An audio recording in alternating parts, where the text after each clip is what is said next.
बिस्मिल्लाहिर्रहमानिर्रहीम। अस्सलामु अलैकुम। आज हमारा 11th लेक्चर है जी and today we are going to study the problem of overfitting and regularisation. इससे पहले हम दो एल्गोरिदम्स या टेक्निक्स को हम पढ़ चुके हैं, एक लीनियर रिग्रेशन और एक logistic regression. Linear regression for regression problems and logistic regression was for classification problems. तो चूँकि अब हम दोनों तरह की प्रॉब्लम्स को और एल्गोरिदम्स को देख चुके हैं, तो it is right time to discuss a very well known problem exists in such kind of models, or when we fit such kind of models we face a problem called overfitting. So we are going to discuss that problem, and we'll also discuss how to address that problem through a method called regularization. Okay जी, here you can see the lecture headlines. सबसे पहले हम बात करेंगे कि overfitting है क्या, और फिर हम बात करेंगे कि how to address overfitting. There is one very well known solution called regularization. उसके ज़रिए हम कैसे एड्रेस कर सकते हैं ओवरफिटिंग को, ये हम देखेंगे आज के लेक्चर में. और चूंकि हम दोनों डिफरेंट तरह की प्रॉब्लम्स के लिए एल्गोरिदम्स देख चुके हैं, तो हम देखेंगे कि लीनियर रिग्रेशन में भी ये मसला आता है और लॉजिस्टिक रिग्रेशन में भी ये प्रॉब्लम आती है ओवरफिटिंग की. तो इसको कैसे हम रेगुलराइज कर सकते हैं दोनों टेक्निक्स के अंदर, तो ये भी हम बात करेंगे जी आज के लेक्चर में. ओके, जैसे कि हम दोनों तरह के एल्गोरिदम्स को देख चुके हैं, तो लीनियर रिग्रेशन की भी हम बात कर चुके हैं और लॉजिस्टिक रिग्रेशन की भी हम बात कर चुके हैं. तो अब हम बात करने जा रहे हैं एक ऐसी प्रॉब्लम की जो हम फेस करते हैं इन दोनों ही मशीन लर्निंग एल्गोरिदम्स या टेक्निक्स को अप्लाई करते वक्त, जिसको हम कहते हैं ओवरफिटिंग. तो वो प्रॉब्लम है क्या, पहले हम ये देखेंगे, और फिर उस प्रॉब्लम को एड्रेस करने के लिए हमारे पास एक टेक्निक है जिसे रेगुलराइजेशन कहते हैं, उसको हम स्टडी करेंगे जी आज. Okay, here you can see the problem. अगर हम लीनियर रिग्रेशन की बात करें, और ये जो एग्ज़ाम्पल आप देख रहे हैं, ये हाउस प्राइस प्रिडिक्शन एग्ज़ाम्पल हम वही वाली ले रहे हैं जो हमने सिंपल लीनियर रिग्रेशन में ली थी. तो यहाँ पे डेटा तो खैर एक ही है, लेकिन उस पर हमने 3 डिफरेंट मॉडल्स फिट करके देखे हैं जी. अगर आप फर्स्ट केस में देखें तो वहाँ पे हमने सिंपल लीनियर मॉडल, सिंपल एक कह लें कि जिसे हम सिंपल लीनियर रिग्रेशन कह रहे थे, उस मॉडल को फिट किया हमने यहाँ पे, जो एक लाइन है. बेसिकली हम एक लाइन फिट कर रहे हैं इन फर्स्ट केस. अगर आप इस हाइपोथेसिस को भी देखें, तो ये भी आप देख सकते हैं कि ये जो हमारा हाइपोथेसिस है, ये सिंपल लीनियर रिग्रेशन का जिसके ज़रिए हम एक लाइन फिट करते थे, ये वो वाला हाइपोथेसिस है. जबकि अगर आप सेकंड केस में देखें, तो अब हम अपने हाइपोथेसिस को थोड़ा सा चेंज कर रहे हैं, और इस हाइपोथेसिस को आपको याद है कि हम कह रहे हैं कि ये पॉलिनोमियल रिग्रेशन के अंदर हमने इसको डिस्कस किया था कि अगर हम एक कर्व फिट करना चाह रहे हैं अपने डेटा के ऊपर, हमें लग रहा है कि हमारा डेटा कुछ इस नेचर का है कि इसके ऊपर लाइन फिट करने से ज़्यादा अच्छे रिज़ल्ट्स नहीं हमें मिलेंगे, एरर जो है वो ज़्यादा डिक्रीज़ नहीं हो पाएगा, जो मिनिमम उसका है ग्लोबल मिनिमम वहाँ तक नहीं पहुँच पाएंगे हम. तो फिर उसके लिए हम अपने मॉडल को चेंज करते हैं. तो अगर हम अपने हाइपोथेसिस को एक 2 डिग्री मॉडल बना देते हैं और उसके ज़रिए अगर हम फिट करें, तो you can see the difference between first 2 cases. कि पहले केस में जब लाइन फिट कर रहे हैं तो उसमें काफ़ी हमें मुख्तलिफ़ जगह पे हमें डिफरेंस नज़र आ रहा है. यानी यहाँ पे एरर देखें कि ये एरर है जहाँ से लाइन पास हो रही है, जहाँ पे एक्चुअली पॉइंट है. तो उन दोनों का जो डिफरेंस है उसे हम एरर कह रहे हैं.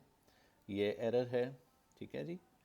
और इसी तरह से ये एरर है, ये एरर है, और ये एरर है.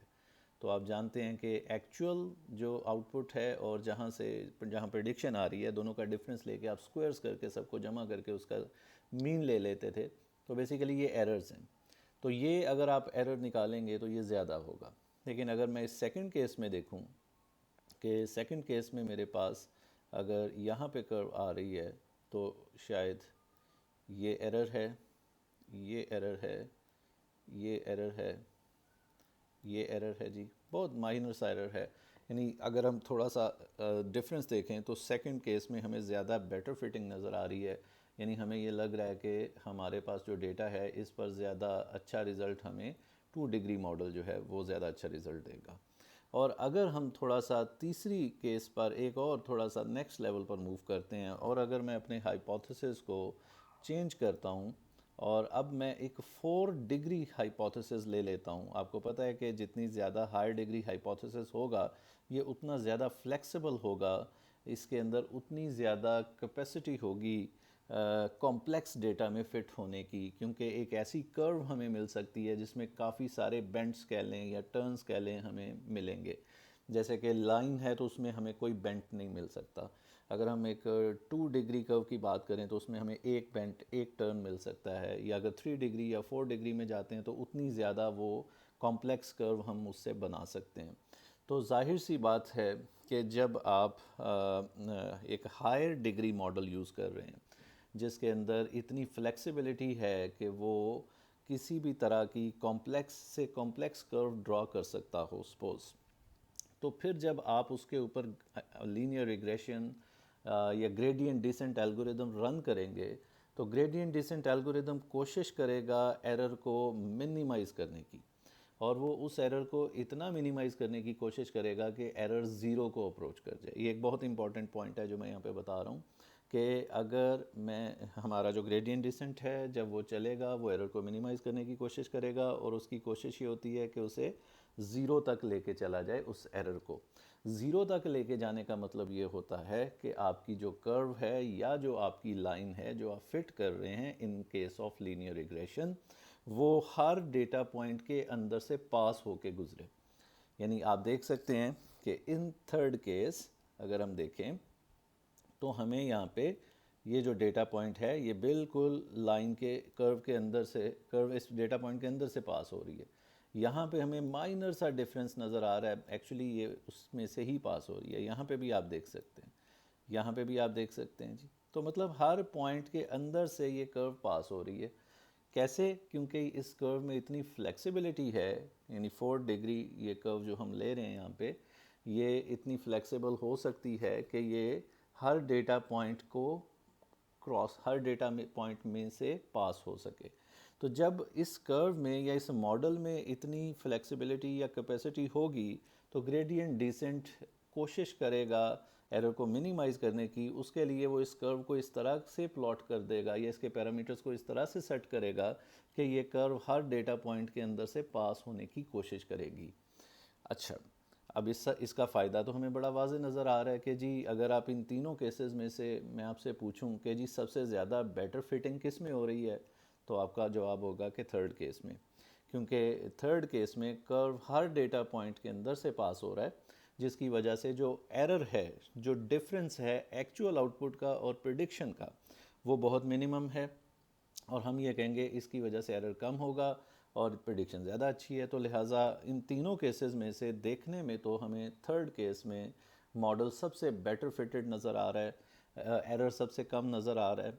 तो हम कहेंगे जी ये तो थर्ड केस जो है ये सबसे बेटर है।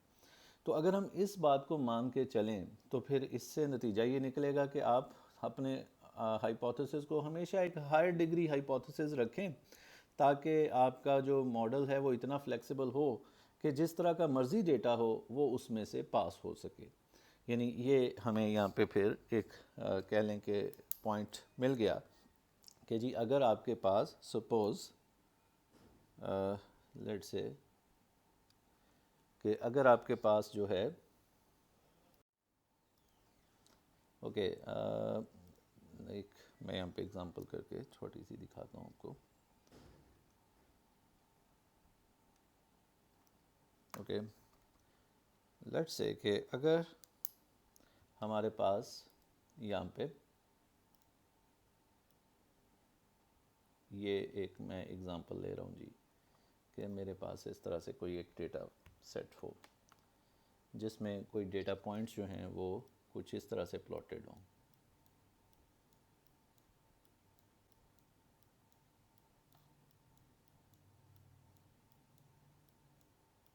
कुछ इस तरह से डेटा पॉइंट्स जो हैं वो प्लॉटेड हों, और अब माउस से इसे कर रहा हूँ तो मे बी थोड़ा सा मुझे एग्जैक्ट उस तरह की कर्व ना मिल सके, हाथ से मैं ना बना पाऊँ।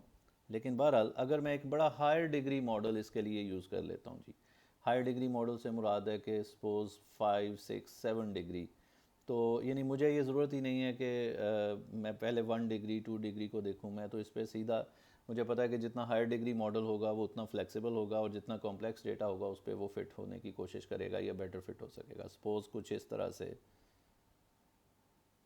तरह से, मैं जस्ट एक, आई थिंक कुछ इस तरह से ये फिट हो गया जी ये डेटा। तो आप नतीजा ये निकला कि अगर हमने डेटा पॉइंट्स के ऊपर परफेक्टली मॉडल फिट करना है तो एक हायर डिग्री मॉडल ले लेते हैं, 5 डिग्री 6 डिग्री 7 डिग्री, और उसको हम फिट कर देंगे, इससे हमें एरर मिनिमम मिल जाएगा। तो फिर इसका ये तो बड़ा मसला हल हो गया। लेकिन इसका एक नुकसान है जी वो नुकसान को हम ओवरफिटिंग कह रहे हैं, और वो नुकसान क्या है उसको हम एक्चुअली समझना चाह रहे हैं। वही हमारी एक प्रॉब्लम है कि देखें, अगर मैं इस पर्टिकुलर एग्जांपल की ही बात करूं जो हम पहले हाउस प्राइस प्रेडिक्शन की डिस्कस कर रहे हैं, तो अगर हम देखें पहला केस, तो पहले केस में अगर सपोज़ हमें यहाँ पे कोई एक नया सैंपल मिलता है, एक न्यू सैंपल मैं यहाँ पे प्लॉट करता हूँ जी, कि जी फ़र्ज़ यानी आपने ये फ़िट कर लिया, ये मॉडल्स फ़िट हो चुके हुए हैं, और फ़र्ज़ कर लीजिए कि अब आपको एक नया डेटा पॉइंट, चूँकि ट्रेंड हमें नज़र आ रहा है जिस तरह से, उस हिसाब से यहाँ पे एक डेटा पॉइंट हमें मिल सकता है जी। ठीक है जी, ये हमें एक डेटा पॉइंट यहाँ पे मिलता है पहले केस में। तो हमारा जो मॉडल है ये तो एक बार फिट हो गया, तो फिर अनसीन या न्यू डेटा, या जैसे टेस्ट डेटा कहते हैं, जो कि अभी मैंने ये रेड कलर में प्लॉट किया है एक पॉइंट, सपोज ये टेस्ट डेटा में से किया है, तो इसके लिए अब ये प्रिडिक्शन क्या देगा, इसके लिए ये प्रिडिक्शन देगा यहाँ पे, ये इसकी प्रिडिक्शन है। You can see the error, या थोड़ा सा डिफरेंस आप देख सकते हैं जी, कि ये जो डिफरेंस है ये बेसिकली इस डेटा पॉइंट के साथ इतना एक्चुअल के साथ इसका डिफरेंस आएगा। लेकिन अगर मैं यही केस यहाँ पे देखता हूँ दूसरे केस में, यहाँ पे तकरीबन ये पॉइंट होगा, यही वाला पॉइंट जो है, जो मैंने इधर बनाया था, ये वाला पॉइंट अगर मैं इधर देखूँ तो यहाँ पे होगा।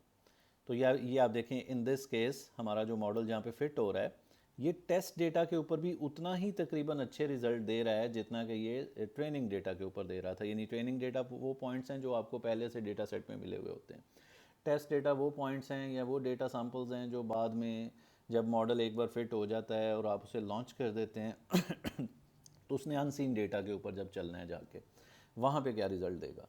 तो अब आपने देखा कि यहाँ पे पहले केस में जाहिर सी बात थी कि आपका मॉडल परफेक्टली फिटेड नहीं था, तो अनसीन डेटा के ऊपर थोड़ा सा उसने एरर दिया। दूसरे केस में मॉडल हमारा बेटर फिटेड था, और उसमें हमें जो एरर है या हमारी जो प्रिडिक्शन है, जो एक्चुअल जहाँ पे डेटा पॉइंट आ रहा है और लाइन जहाँ से गुजर रही है उसमें इतना डिफरेंस नहीं है, मतलब ये भी बेटर रिज़ल्ट है। लेकिन अगर मैं यही केस यहाँ पे देखूँ, यहाँ पे तकरीबन ये पॉइंट यहाँ आ रहा था, यही वाला पॉइंट अब मैं इधर भी प्लॉट करके देखता हूँ, तो ये पॉइंट यहाँ आ रहा था। तो आप देखें कि ट्रेनिंग डेटा के ऊपर हमारा ये मॉडल हर डेटा पॉइंट के अंदर से पास हो रहा है, लेकिन जैसे ही ये टेस्ट सैंपल मैंने यहाँ पे फीड किया और इसके बारे में पूछा, तो मुझे यहाँ पे एक डिफरेंस नज़र आ रहा है जहाँ से कर्व गुजर रही है और जहाँ पे एक्चुअली वो पॉइंट है। तो इट मीन्स कि अगर आप एक हायर डिग्री मॉडल यूज़ करते हैं, उससे ऐसा तो बिल्कुल पॉसिबल है कि आपका वो जो डेटा है, वो जो ट्रेनिंग डेटा है उस पर मॉडल बड़े अच्छे से फिट हो जाए। लेकिन जब कोई टेस्ट सैंपल आए, जब कोई टेस्ट डेटा आए जो कि अनसीन डेटा है, जो कि ट्रेनिंग डेटा सैंपल्स में गिवन नहीं था, बाद में जब आपने एप्लीकेशन लॉन्च कर दी और रियल टाइम डेटा पे जब चला वो प्रोग्राम, तो उस डेटा पॉइंट के ऊपर हो सकता है कि रिज़ल्ट्स ख़राब होना शुरू हो जाएं। ऐसा क्यों हो जाए? ऐसा इसलिए हो जाएगा कि आपका जो मॉडल था उसने ट्रेनिंग डेटा को इतना बारीकी में जाके लर्न कर लिया हुआ है कि उसके अंदर अब जनरलाइज करने की अपने आप को कैपेसिटी नहीं है। यानी वो अब अपने आप को जनरलाइज नहीं कर सकता, वो एक जनरलाइज्ड मॉडल नहीं है। यानी अगर आप उसे न्यू डेटा देंगे तो उस पर हो सकता है उसके रिजल्ट्स ख़राब होना शुरू हो जाएं या यकीनन ख़राब होना शुरू हो जाएं। तो यहाँ से हमें फिर एक बात सीखने को मिली कि अगर आप ये कोई हल नहीं है कि आप हमेशा हायर डिग्री मॉडल ले लें और उसको फिट कर दें। अगर सिर्फ ट्रेनिंग डेटा की हद तक रहना हो तो फिर आप एक हायर डिग्री मॉडल लेकर उसे उस पर फिट करें, आपको बेस्ट रिजल्ट्स मिलेंगे।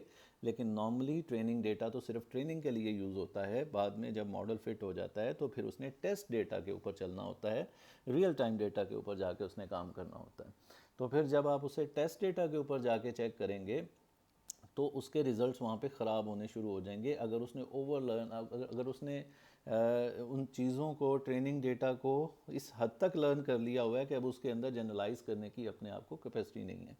तो यहाँ से फिर हमें 3 केसेस का पता चल रहा है जी। एक वो जहाँ पे मॉडल जो है वो अंडर फिटेड था, पहला केस जिसे हम कह रहे हैं कि जब मॉडल जो है वो अंडर फिटेड है। अंडर फिटेड से मुराद ये है कि ट्रेनिंग डेटा के ऊपर भी आपका एरर हाई आ रहा है। यानी आप ट्रेनिंग डेटा को भी देखेंगे तो वहाँ पे भी आपके जो रिज़ल्ट्स हैं वो थोड़ा एरर जो है वो हाई है।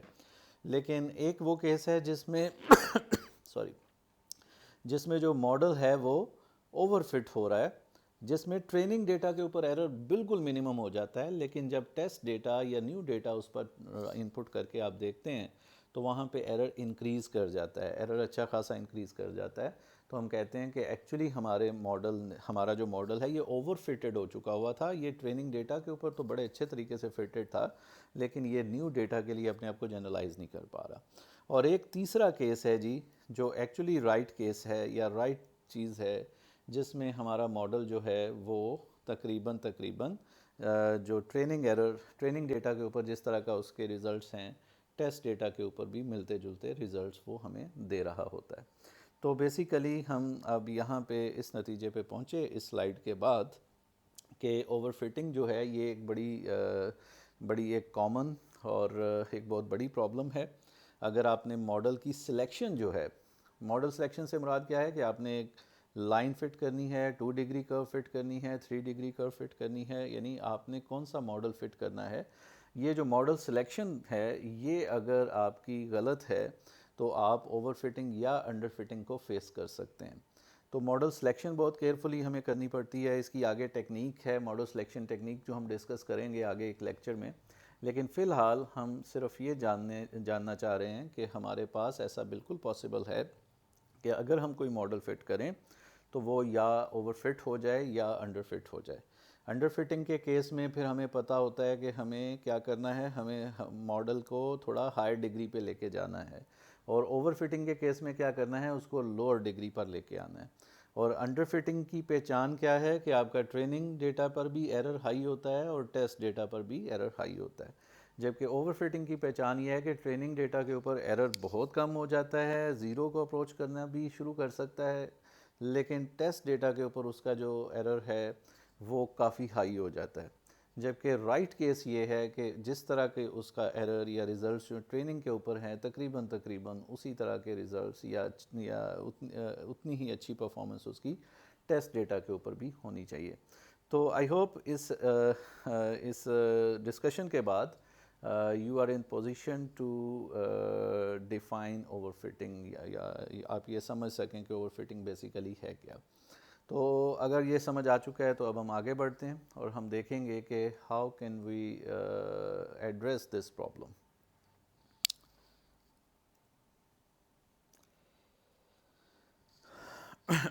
ओके जी, if we have too many features, अगर हमारे पास बहुत सारे फीचर्स हों, जैसे कि for example x1, x2, x3, काफ़ी सारे फीचर्स हैं। द लर्नड हाइपोथेसिस, हमारा जो ट्रेंड हाइपोथेसिस है, जो फिटेड मॉडल है, may fit the training set very well, यानी उसमें बड़े अच्छे तरीके से वो उसमें फिट कर जाता है। But fail to generalize to new examples, यानी जो अच्छा, ये अभी जो पिछली स्लाइड पर हमने देखा वो लीनियर रिग्रेशन के विद रिस्पेक्ट था। अब हम इसे देखने जा रहे हैं विद रिस्पेक्ट टू क्लासिफिकेशन कि क्या जो अभी हमने देखा या ओवरफिटिंग का जो मसला था, क्या सिर्फ लीनियर रिग्रेशन में ही होता है या रिग्रेशन प्रॉब्लम्स में ही होता है या क्लासिफिकेशन प्रॉब्लम्स में भी होता है। तो ये दोनों में होता है जी। क्लासिफिकेशन में भी ओवरफिटिंग होती है, और चूंकि लर्निंग है, अगर आप एक चीज़ को एक चीज़ की ऐसी डिटेल्स को लर्न करना शुरू कर दें जो इररेलेवेंट हैं, तो फिर ज़ाहिरी बात है कि आप उसे जनरलाइज नहीं कर पाएंगे, फिर आप उसे न्यू केसेस पर अप्लाई नहीं कर पाएंगे। तो इररेलेवेंट डिटेल्स को लर्न नहीं हम करना चाहेंगे अगर हम चाहते हैं कि हमारी लर्निंग अच्छी हो और हमारी प्रेडिक्शंस या हमारी आउटपुट्स अच्छी हों। तो अब क्लासिफिकेशन की अगर हम बात करें, तो यहाँ पे आप देख सकते हैं कि एक डेटा सेट है जी, प्लॉटेड है। उसमें दो क्लासेस हैं, एक क्लास के सैम्पल्स को क्रॉस के साथ मेंशन किया गया है और एक क्लास के सैम्पल्स को सर्कल्स के साथ ड्रॉ किया गया है यहाँ पे। तो अगर आप पहला केस देखें तो पहले केस में हमने जो हाइपोथेसिस यूज़ किया है वो हाइपोथेसिस ये है जी, सिंपल हाइपोथेसिस। इसमें आप देख सकते हैं कि कोई किसी किस्म का आपने हायर डिग्री कोई नई फीचर यूज़ कर रहे हैं आप। जी आप जानते हैं सिग्मॉइड फंक्शन है, ये तो आपको पता ही है। बाकी सिग्मॉइड को आप पास क्या कर रहे होते हैं, थीटा ट्रांसपोज एक्स, यानी कि theta zero into X zero plus theta one into X one plus theta two into X two and so on. तो ये वही सिंपल सा हाइपोथेसिस है। आपको पता है कि इसके अगेंस्ट ये लीनियर हाइपोथेसिस है, एक लाइन प्लॉट होगी और ये ऊपर आप देख भी सकते हैं कि ये जो एक ब्लू कलर की एक लाइन है, डिसीजन बाउंड्री है, ये प्लॉट हो गई। दूसरा केस ये है कि अब हम अपने हाइपोथेसिस को थोड़ा सा नेक्स्ट लेवल पर लेके जाते हैं कि हम चाहते हैं, अगर हम इस डेटा को देखें तो हमें देखने में नज़र आ रहा है कि ये एक लाइन से सेपरेट होने वाला एक्चुअली डेटा है नहीं, बल्कि ये अगर हम दूसरे केस में देखें तो ये ज़्यादा अच्छे तरीके से डिसीजन बाउंड्री जो है, ज़्यादा अच्छी डिसीजन बाउंड्री तब बन रही है जब आप इसके अंदर एक 2 डिग्री डिसीजन बाउंड्री या एक कर्व के ज़रिए आप डिसीजन बाउंड्री बनाएं। तो कर्व बनाने के लिए अगर मुझे एक 2 डिग्री या इस तरह की कर्व चाहिए जो 2 डिग्री मॉडल से या इक्वेशन से बन सकती है, तो उसके लिए मैं फिर जो हाइपोथेसिस यूज़ कर रहा हूँ वो नीचे यहाँ पे गिवन है जी। तो अगर मैं ये वाला हाइपोथेसिस यूज़ करूँ, ये 2 डिग्री हाइपोथेसिस है, आप देखें कि किसी भी टर्म की जो पावर है वो 2 से ज़्यादा नहीं है, यानी एक्स स्क्वायर या एक्स टू स्क्वायर या एक्स वन स्क्वायर है या even X one X two है। तो ये 2 डिग्री हाइपोथेसिस है। अगर इसके ज़रिए से अगर इसको प्लॉट करके देखा जाए, डिसीजन बाउंड्री बनाई जाए, तो ये डिसीजन बाउंड्री एक कर्व की शक्ल में होगी। और सेकंड केस में जो आप देख रहे हैं, और ये बेटर है फर्स्ट केस से, क्योंकि ये ज़्यादा अच्छे से सर्कल्स को सेपरेट कर रही है क्रॉस से। तो ये ज़्यादा बेटर हमें नज़र आ रही है। और अगर हम इस मॉडल को और कॉम्प्लेक्स कर दें तीसरे केस में, जिसमें मैं अब 2 डिग्री की बजाय 3 या इवन 3 से भी हायर डिग्री, यहाँ पे ये डॉट डॉट का मतलब है कि मे बी 4 डिग्री पर भी हम जा सकते हैं या 5 डिग्री पर भी जा सकते हैं। तो अगर मैं एक कॉम्प्लेक्स हाइपोथेसिस यूज़ कर लूँ इसके लिए, तो फिर मैं एक ऐसी डिसीजन बाउंड्री बना सकता हूँ जो कोशिश करेगी हर पॉइंट को, हर हर क्रॉस को हर सर्कल से सेपरेट करने की। तो अगर मैं एक कॉम्प्लेक्स हाइपोथेसिस लूँ, हाई डिग्री हाइपोथेसिस, और उसके ज़रिए से डिसीजन बाउंड्री बनाऊँ, तो वो डिसीजन बाउंड्री मुझे बिल्कुल इस तरह की मिल सकती है जी, जो ये आप यहाँ पे देख रहे हैं। ये वाली डिसीजन बाउंड्री मुझे मिल सकती है। अब इस डिसीजन बाउंड्री की खूबी क्या है? इस डिसीजन बाउंड्री की खूबी ये है कि एक भी डेटा पॉइंट ऐसा नहीं है, ना क्रॉस का ना सर्कल का, जिसे ये मिस क्लासीफाई कर रहा हो। आप देखें कि इस डिसीजन बाउंड्री के लेफ़्ट साइड पर सारे के सारे रेड क्रॉसेस हैं और राइट साइड पर सारे के सारे सर्कल्स हैं। यानी अगर मैं इन तीनों को देखूं, तीनों बाउंड्रीज़ को देखूं, तो पहले केस में मुझे काफ़ी सारी मिसक्लासिफिकेशंस नज़र आ रही हैं। यानी काफ़ी सारी मेरे पास वहाँ पे मिसक्लासिफिकेशंस हैं। यानी फॉर एग्जांपल एक ये मिसक्लासिफाइड है, ये मिसक्लासिफाइड है, ये मिसक्लासिफाइड है, ये मिसक्लासिफाइड है, ये मिसक्लासिफाइड है, ये भी काफ़ी सारे मिसक्लासिफाइड हैं क्रॉस। और अगर सर्कल्स की बात करें तो ये मिसक्लासिफाइड है, ये मिसक्लासिफाइड है, इसके बारे में डाउट है, ये बाउंड्री के ऊपर आ गया। तो इसमें तो काफ़ी एरर है, मतलब काफ़ी मिसक्लासिफिकेशंस हैं। अगर दूसरे केस की बात करें तो सर्कल्स तो सारे सही क्लासिफाइड हैं, सिर्फ एक ये वाला क्रॉस मिसक्लासिफाइड है और एक ये वाला मिसक्लासिफाइड है। जबकि अगर तीसरे केस की बात करें, इस केस की, तो इसमें कोई भी ऐसा ना सर्कल ना क्रॉस है जिसको ये मिसक्लासीफाई कर रहा है। तो अगर तो हम लर्निंग की बात करें और ट्रेनिंग सैम्पल्स की बात करें, तो उस पे तो हम ये कहेंगे कि हमारा ये जो थर्ड मॉडल है या जो थर्ड डिसीजन बाउंड्री है, ये बेस्ट रिज़ल्ट दे रही है। क्यों दे रही है? क्योंकि इसने एक भी डेटा सैंपल को गलत क्लासीफाई नहीं किया, इसने तमाम सर्कल्स को एक तरफ और तमाम क्रॉसेस को दूसरी तरफ कर दिया।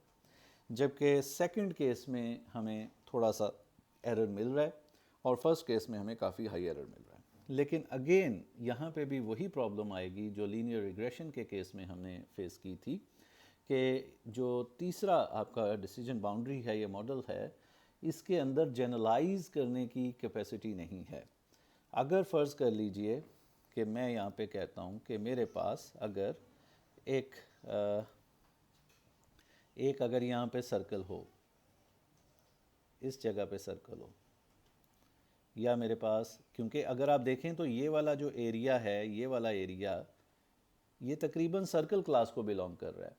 ऐसा ऐसा होना कोई बड़ी बात नहीं है कि रेड क्लास के कुछ पॉइंट्स या जो क्रॉस क्लास के कुछ दो पॉइंट्स आपको इस एरिया में नज़र आ रहे हैं। दैट इज़ क्वाइट पॉसिबल कि थोड़ा बहुत हमारे डेटा के अंदर कुछ नॉइज़ भी होता है, कुछ इस तरह की वेरिएशंस होती हैं, कैसा हो सकता है।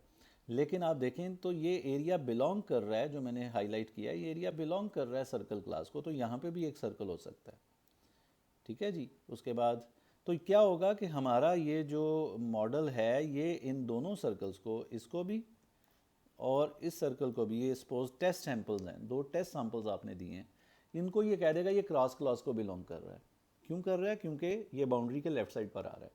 तो क्यों इसने एक्चुअली इन दो डेटा पॉइंट्स की वजह से इस बाउंड्री को इसने, या इस डेटा को इसने इतना इन डिटेल लर्न कर लिया हुआ है कि इसमें जनरलाइज करने की कैपेसिटी नहीं है और ये न्यू सैम्पल्स को गलत प्रेडिक्ट कर सकता है।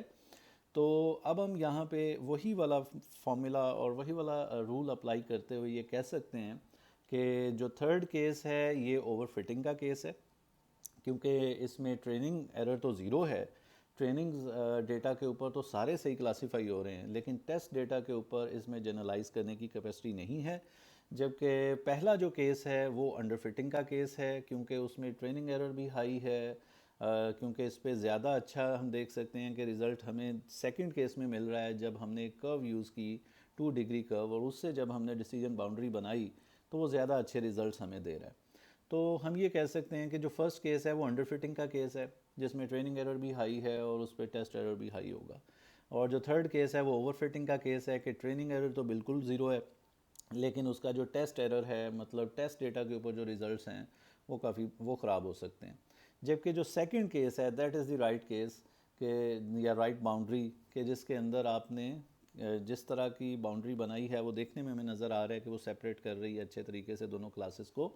और जो टेस्ट सैम्पल्स आएंगे, जो कि मैंने यहाँ पे अभी आपको बना के दिखाया, सपोज यहाँ पे एक टेस्ट सैम्पल आ गया या यहाँ पे एक टेस्ट सैम्पल आ गया, तो इन टेस्ट सैम्पल्स के लिए ये इसको सर्कल क्लास में ही कंसीडर करेगा।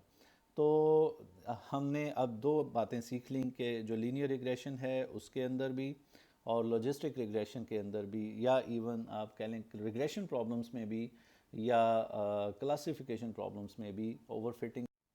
Okay, how to address overfitting. तो अब हम देखते हैं जी कि ये जो हमने प्रॉब्लम अभी डिस्कस किया, इसे हम अब एड्रेस कैसे कर सकते हैं।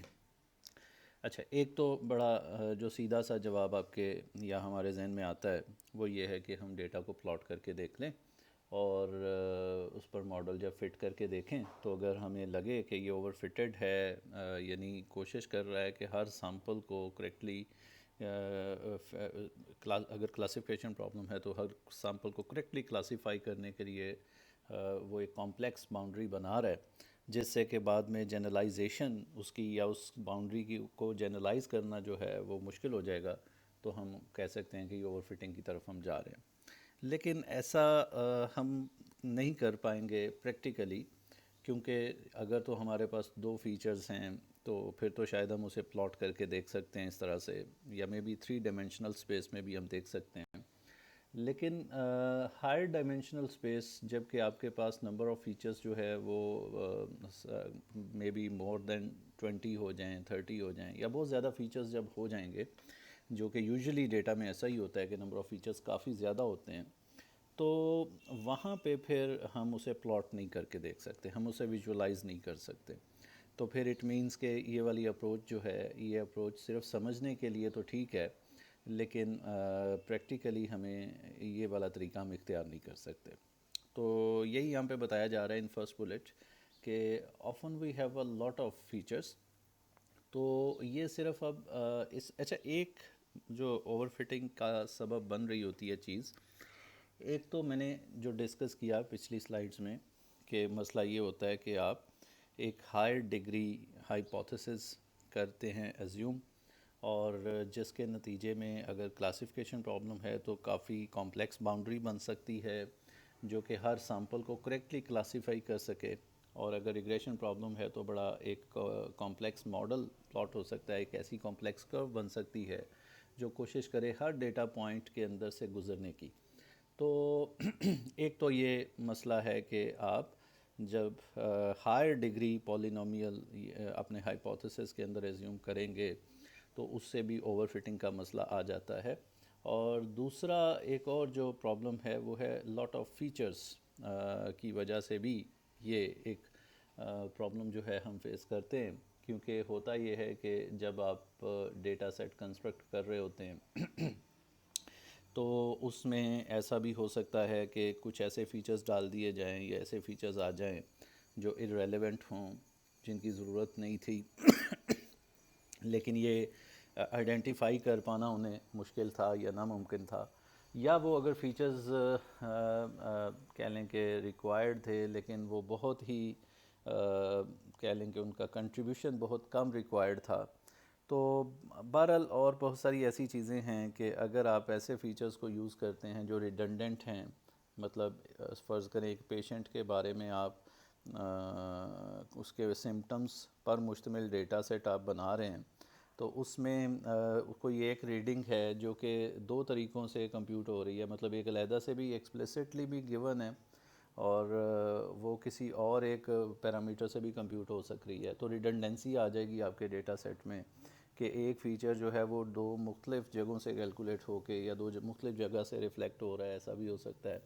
तो कई कई सारे इस तरह के प्रॉब्लम्स आ जाते हैं जी, जिनकी वजह से हमारा जो डेटा सेट है वो जब हमारा मॉडल उस पर फिट होता है या बाउंड्री हम उसके ज़रिए लर्न करते हैं तो उसमें ओवरफिटिंग के चांसेस बढ़ जाते हैं। तो जो लेस रिक्वायर्ड फ़ीचर्स हैं उनका कंट्रीब्यूशन लेस होना चाहिए, या अगर कोई ऐसा फ़ीचर है जो कि कह लें कि उसकी ज़रूरत ही नहीं है डेटा सेट में, तो उसको एक्सक्लूड हो जाना चाहिए ताकि हमारी ज़्यादा बेटर लर्निंग हो। ज़ाहिरी बात है कि अब अगर आप फ़र्ज़ करें कि एक हार्ट की डिज़ीज़ का डेटा सेट है और वो सपोज़ मैं मिसाल दे रहा हूँ कि जो डेटा सेट आपने बनाया है उस डेटा सेट के अंदर मैं कह देता हूँ कि जनाब एक फ़ीचर ये भी है कि हाइट क्या है पर्सन की, जिस यानी डिफरेंट फीचर्स हैं हार्ट डिज़ीज़ के डेटा सेट के, हार्ट रेट क्या है, ब्लड प्रेशर क्या है,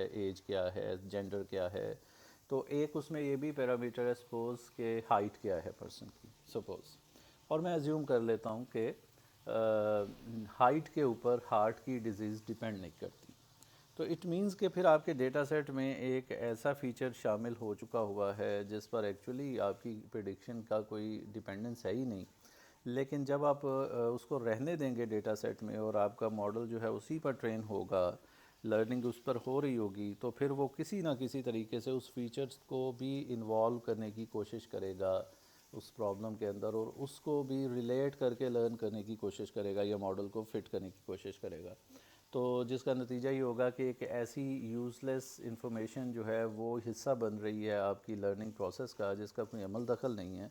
तो जाहिर सी बात है कि बाद में जब आप उसे टेस्ट डेटा पर, अनसीन डेटा पर देखेंगे, तो चूँकि एक्चुअली तो वो हाइट पर डिपेंडेंट है नहीं बीमारी, तो वो उसकी वजह से कुछ मिस प्रेडिक्शंस या कुछ रिज़ल्ट्स आ सकते हैं, गलत रिज़ल्ट्स आ सकते हैं। तो कई सारी वजूहात हैं जिन वजह से हमें ओवरफिटिंग फ़ेस करनी पड़ती है। अ लॉट ऑफ फीचर्स की वजह से भी। तो यहाँ पे यही कहा जा रहा है कि if you have lot of features और डेटा आपके पास कम है, मतलब सैम्पल्स और ये वो, तो ओवरफिटिंग एक अमूमन एक प्रॉब्लम के तौर पर आपको फेस करनी ही पड़ती है। तो हम इसे कैसे डील कर सकते हैं? एक तरीका ये है कि आप फ़ीचर्स कम करें, यानी आप देखें कि वो फ़ीचर्स ढूंढें।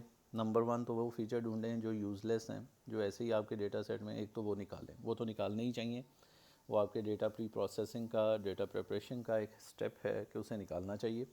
लेकिन क्या हमेशा हम ऐसा कर पाते हैं? क्या हमेशा हमें पता चल जाता है कि जो फ़ीचर्स हैं कौन से रेलेवेंट है?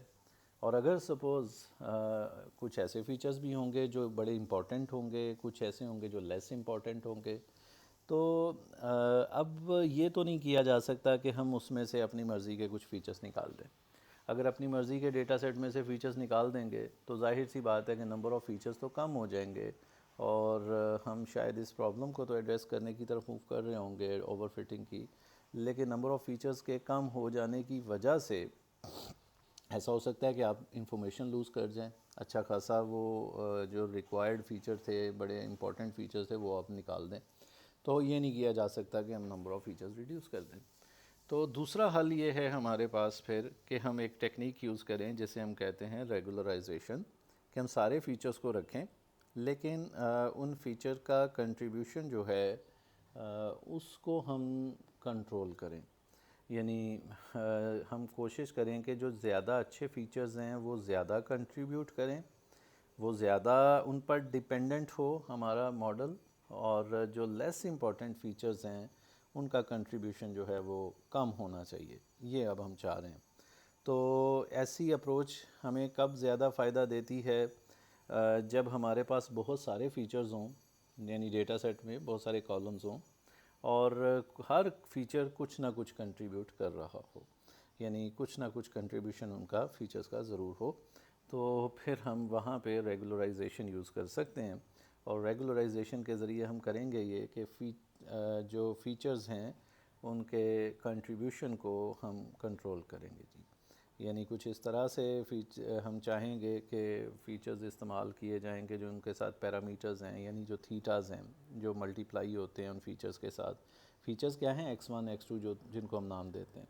तो उनके साथ हमारे हाइपोथेसिस में जो थीटाज़ मल्टीप्लाई होते हैं वो पैरामीटर्स होते हैं, जो ये डिसाइड करते हैं कि कौन सा फ़ीचर जो है वो कितना उसमें इम्पॉर्टेंट है या कितना रोल प्ले कर रहा है। फॉर एग्ज़ाम्पल अगर हम यहाँ पे देखें कि मिसाल के तौर पे मेरे पास एक हाइपोथेसिस है जी, h is equal to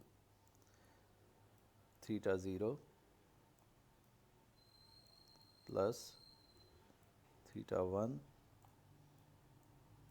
x1 plus theta two x2। Suppose ये मेरे पास एक हाइपोथेसिस है। तो अगर लेट्स सपोज कि मैं यहाँ पे थीटा वन जो है, ये वाला जो थीटा वन है, इसे ज़ीरो कर दूँ। अगर मैं इसे ज़ीरो कर देता हूँ तो इट मीन्स के जो फ़ीचर वन है इसका कंट्रीब्यूशन ख़त्म हो जाएगा। यानी अब फ़ीचर वन की वैल्यू कुछ भी हो, फ़ीचर वन आप जो मर्ज़ी एज्यूम कर लें, आपके हाइपोथेसिस में x1 जो है इसका कोई कंट्रीब्यूशन नहीं है। ये यूँ समझ लें कि अब ये ऐसे है जैसे कि ये आपके डेटा सेट में से एक्सक्लूड हो गया। इसी तरह से अगर अगर मैं परमानेंटली थीटा वन को ज़ीरो कर दूँ तो, और इसी तरह से अगर मैं थीटा वन को रहने दूं और थीटा टू को ज़ीरो कर दूं, तो फिर क्या होगा कि मैं कहूँगा कि x2 फीचर का कंट्रीब्यूशन ख़त्म हो गया। तो यहाँ से एक चीज़ हमें देखने को मिल रही है कि ये जो डिफरेंट फीचर्स हैं x1 x2 x3 so on, इनके साथ जो ये पैरामीटर्स हैं, ये समझ लें कि इनकी मदद से हम ये कंट्रोल कर रहे हैं कि कौन सा फ़ीचर जो है वो कितना कंट्रीब्यूट कर रहा है मॉडल फिटिंग में और या एरर जनरेशन में, क्योंकि यही हाइपोथेसिस जो है फिर आगे जाके जे फंक्शन में इस्तेमाल होके एरर को कंप्यूट करवाता है। तो और आपको ये भी पता है कि, या हम ये भी बात कर चुके हैं कि हमारे पास हाइपोथेसिस में ये जो पैरामीटर्स होते हैं theta zero, theta one, theta two, इनका आपस में एक रिलेशन है, एक रिलेटिव वैल्यूज़ इनकी फाइंड की जाती हैं। अगर आपको क्लासिफिकेशन की वो प्रॉब्लम याद हो जो हमने क्विज़ में भी की थी, जिसमें मैंने आपसे कहा था कि जी आपके पास एक डेटा सेट है और यहाँ पे एक बाउंड्री प्लॉटेड है। सपोज़ यहाँ पे भी 3 था स्लाइड के अंदर जो हमने एग्जांपल की थी, और यहाँ पे भी 3 था। इस तरफ x1 था वहाँ पे और यहाँ पे x2 था। तो मैंने कहा था कि जी इसका हाइपोथेसिस बनाएं, और ये फिर हाइपोथेसिस जो है, हाइपोथेसिस तो ये बनेगा जो नीचे लिखा हुआ है। और मैंने कहा था कि ज़रा फाइंड करें कि पैरामीटर्स की वैल्यूज़ क्या होंगी। थीटा ज़ीरो ये डिसीजन बाउंड्री, ये क्लासिफिकेशन की प्रॉब्लम थी। तो थीटा ज़ीरो, थीटा वन और थीटा टू की वैल्यूज़ क्या होंगी। तो फिर आपने या हमने वहाँ पे स्लाइड्स में जब करके इसे सॉल्व देखा था, तो मैंने वहाँ पे कहा था कि अच्छा थीटा ज़ीरो, थीटा वन, और यानी हमने एक दफ़ा क्या पॉइंट एज्यूम किया था, पहली दफ़ा हमने ये पॉइंट एज्यूम किया था कि x1 यानी इस बाउंड्री लाइन के ऊपर कोई 2 पॉइंट हम ले लेंगे जो हमें कंफर्म हों कि वो क्या हैं, और उसकी मदद से हम बखूबी इन पैरामीटर्स की वैल्यूज़ निकाल सकते हैं। तो मैंने कहा था कि पहले आप ले लें, क्योंकि ज़ाहिर बात है ये वाला जो पॉइंट है फर्स्ट पॉइंट, यहाँ पे x1 ज़ीरो है और x2 3 है, तो ये पॉइंट है 0,3। और फिर दूसरा पॉइंट जो है ये वाला, इसके बारे में मैंने कहा था कि ये पॉइंट भी डिसीजन बाउंड्री या लाइन के ऊपर आ रहा है, तो इसे हमने लिया था 3,0। और हमने कहा था कि जी इसे पुट कर लें इस हाइपोथेसिस में। तो ज़ाहिरी बात है कि जब आप पहला वाला पॉइंट पुट करेंगे 0,3, तो ये बीच वाली टर्म जो है ये एक्सक्लूड हो जाएगी, तो आपके पास आ जाएगा theta zero plus theta 3 theta 2। इस तरह से आपके पास आ जाएगी वैल्यू। और इस तरह से दूसरे के लिए जब आप एज्यूम करेंगे तो फिर सेकंड पॉइंट एलिमिनेट हो जाएगा और आपके पास आ जाएगा 0 + 3 थीटा 1। और फिर 2 इक्वेशंस थी, तो मैंने कहा था अब इन थीटास की वैल्यूज़ निकालने के लिए अब आप किसी एक थीटा को एज्यूम कर लें। तो जो आप थीटा को एज्यूम करते थे उस हिसाब से बाकी 2 थीटास की वैल्यूज़ निकल आती थी। तो ये वो इम्पॉर्टेंट पॉइंट है कि असल में इनकी आपस में जो वैल्यूज़ निकलेंगी वो रिलेटेड होंगी, रिलेटिव होंगी, कि अगर आप एक को कुछ एज्यूम करेंगे तो उस हिसाब से बाकी के पैरामीटर्स की वैल्यूज़ कंप्यूट होंगी कि ये बाउंड्री बने उस हिसाब से। यानी ये एक इम्पॉर्टेंट पॉइंट था उस वक्त जो हमने देखा हुआ है। तो वही चीज़ अब हम यहाँ पे कह रहे हैं कि बेसिकली जो हाइपोथेसिस होता है उसके अंदर जो पैरामीटर्स होते हैं इनकी आपस में एक रिलेटिव वैल्यू होती है। और मतलब जब आप बाउंड्री या वो मॉडल फिट करते हैं तो उस हिसाब से ये वैल्यूज़ कंप्यूट होती हैं। अलबत्ता वो जो वैल्यू है, जो थीटा की वैल्यू है, वो ये डिसाइड करती है कि क्या मैग्नीट्यूड होगी उस फ़ीचर की जिस फ़ीचर के साथ वो पैरामीटर ज़रब खा रहा है। थीटा 1 डिसाइड करेगा कि x1 का कंट्रीब्यूशन क्या होगा, थीटा 2 डिसाइड करेगा कि x2 फ़ीचर का कंट्रीब्यूशन क्या होगा, थीटा 3 डिसाइड करेगा कि x3 का कंट्रीब्यूशन क्या होगा। और जाहिर सी बात है कि अगर आप किसी थीटा को ज़ीरो कर दें तो इट मीन्स कि उस फीचर का कंट्रीब्यूशन ज़ीरो हो जाएगा, मतलब वो फ़ीचर डेटा सेट के अंदर से एक तरह से यूँ समझ लें कि एक्सक्लूड हो जाएगा। तो यहाँ से इंट्यूशन मिल रहा है कि भाई अगर मेरे पास एक हाइपोथेसिस है, मैंने कहा कि प्रॉब्लम कहाँ आती है जब बहुत सारे फीचर्स होते हैं और उसमें कुछ लेस इंपॉर्टेंट होते हैं, कुछ ज़्यादा इंपॉर्टेंट होते हैं, लेकिन हमें नहीं पता होता कि कौन सा लेस इंपॉर्टेंट है, कौन सा मोर इम्पॉर्टेंट है। और फिर वहाँ पे जाके प्रॉब्लम आना शुरू होती है। तो अगर हम देखें कि हमारे पास अगर जो हाइपोथेसिस है उसमें काफ़ी सारे फीचर्स हैं, सपोज़ 50 फीचर्स हैं, तो हमारा हाइपोथेसिस बन जाएगा थीटा ज़ीरो से theta 1 into x1 plus theta 2 into x2 and so on up to theta 50 into x50। कुछ इस तरह का आपके पास हाइपोथेसिस होगा जी। तो अगर आप चाहते हैं कि फ़र्ज़ करें कि जो डिफरेंट फ़ीचर्स हैं उनके जो सपोज़ अगर मैं किसी फ़ीचर को निकालना चाहता हूँ तो मैं चाहूँगा कि उसका एक्सक्लूड करना चाहता हूँ, तो मैं उसका चाहूँगा पैरामीटर जो है वो ज़ीरो को अप्रोच कर जाए। या मैं चाहता हूँ कि कोई लेस कंट्रीब्यूट करे, उसका इस्तेमाल यानी उसका जो कंट्रीब्यूशन है हाइपोथेसिस में वैल्यू जनरेट करने में वो कम हो, तो फिर मैं उसके थीटा की वैल्यू को चाहूँगा कि वो कम हो जाए। तो बेसिकली आइडिया ये है कि हम अपना हाइपोथेसिस चेंज नहीं करेंगे, हाइपोथेसिस वही रहेगा, जितने फ़ीचर्स हैं उस हिसाब से बनेगा, ना हम फ़ीचर्स निकालेंगे। हम चाहेंगे ये कि जो फ़ीचर लेस इम्पॉर्टेंट है उसके लिए जो हमारे साथ हमारा जो पैरामीटर मल्टीप्लाई हो रहा है वो कुछ इस तरह से सेट हो जाए कि उस फीचर का कंट्रीब्यूशन कम हो जाए। ये बेसिकली हम चाहेंगे या ये तरीका हम यूज़ करते हैं। तो यहाँ हम अब देखते हैं कि ये हम कैसे कर सकते हैं। Small values for parameters leads to simpler hypothesis. ठीक है जी, यानी effectively get rid of some of the terms, कि जब आप पैरामीटर्स के की वैल्यूज़ स्मॉल रखेंगे तो आपका जो हाइपोथेसिस है वो सिंपलर होगा। और जाहिर सी बात है कि अगर रिलेटिव वैल्यूज़ हैं, यानी फ़र्ज़ कर लीजिए कि फ़ीचर्स जो हैं या जो थीटाज़ हैं उनका आपस में एक रिलेटिव हम रिलेशन देख कर उनकी एक दूसरे से रिलेटिव वैल्यूज़ अगर हैं, तो जब स्मॉल वैल्यूज़ होंगी तो जो लेस कंट्रीब्यूटिंग फ़ीचर होगा उसकी वैल्यू और ज़्यादा स्मॉल हो जाएगी as compare to the other thetas जो कि ज़्यादा as compare to the other features जो कि ज़्यादा कंट्रीब्यूट कर रहे हैं। तो बहरहाल इसको हम थोड़ा सा अंडरस्टैंड करने की कोशिश करेंगे कि इससे मुराद क्या है। A simpler hypothesis is less prone to overfitting, यानी अगर आपका सिंपल हाइपोथेसिस है यानी ऐसा हाइपोथेसिस है जिसमें थीटास की वैल्यूज़ कम हैं, स्मॉलर हैं, तो उसका ओवरफिट होने के चांसेस उसमें कम होते हैं। एक ये भी फैक्ट है। तो अब यहाँ पे जो इम्पोर्टेंट बात है वो हम करते हैं जी। फ़र्ज़ कर लेते हैं कि मेरे पास let me turn my pen on.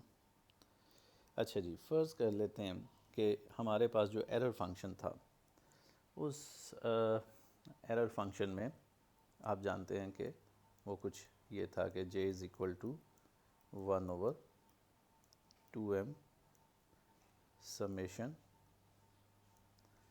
Hypothesis minus y का स्क्वायर।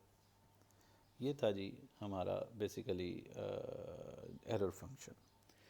और h आप जानते हैं कि किसके बराबर है, h बराबर है theta zero plus theta one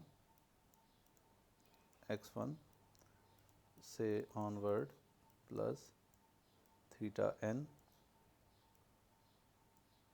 xn।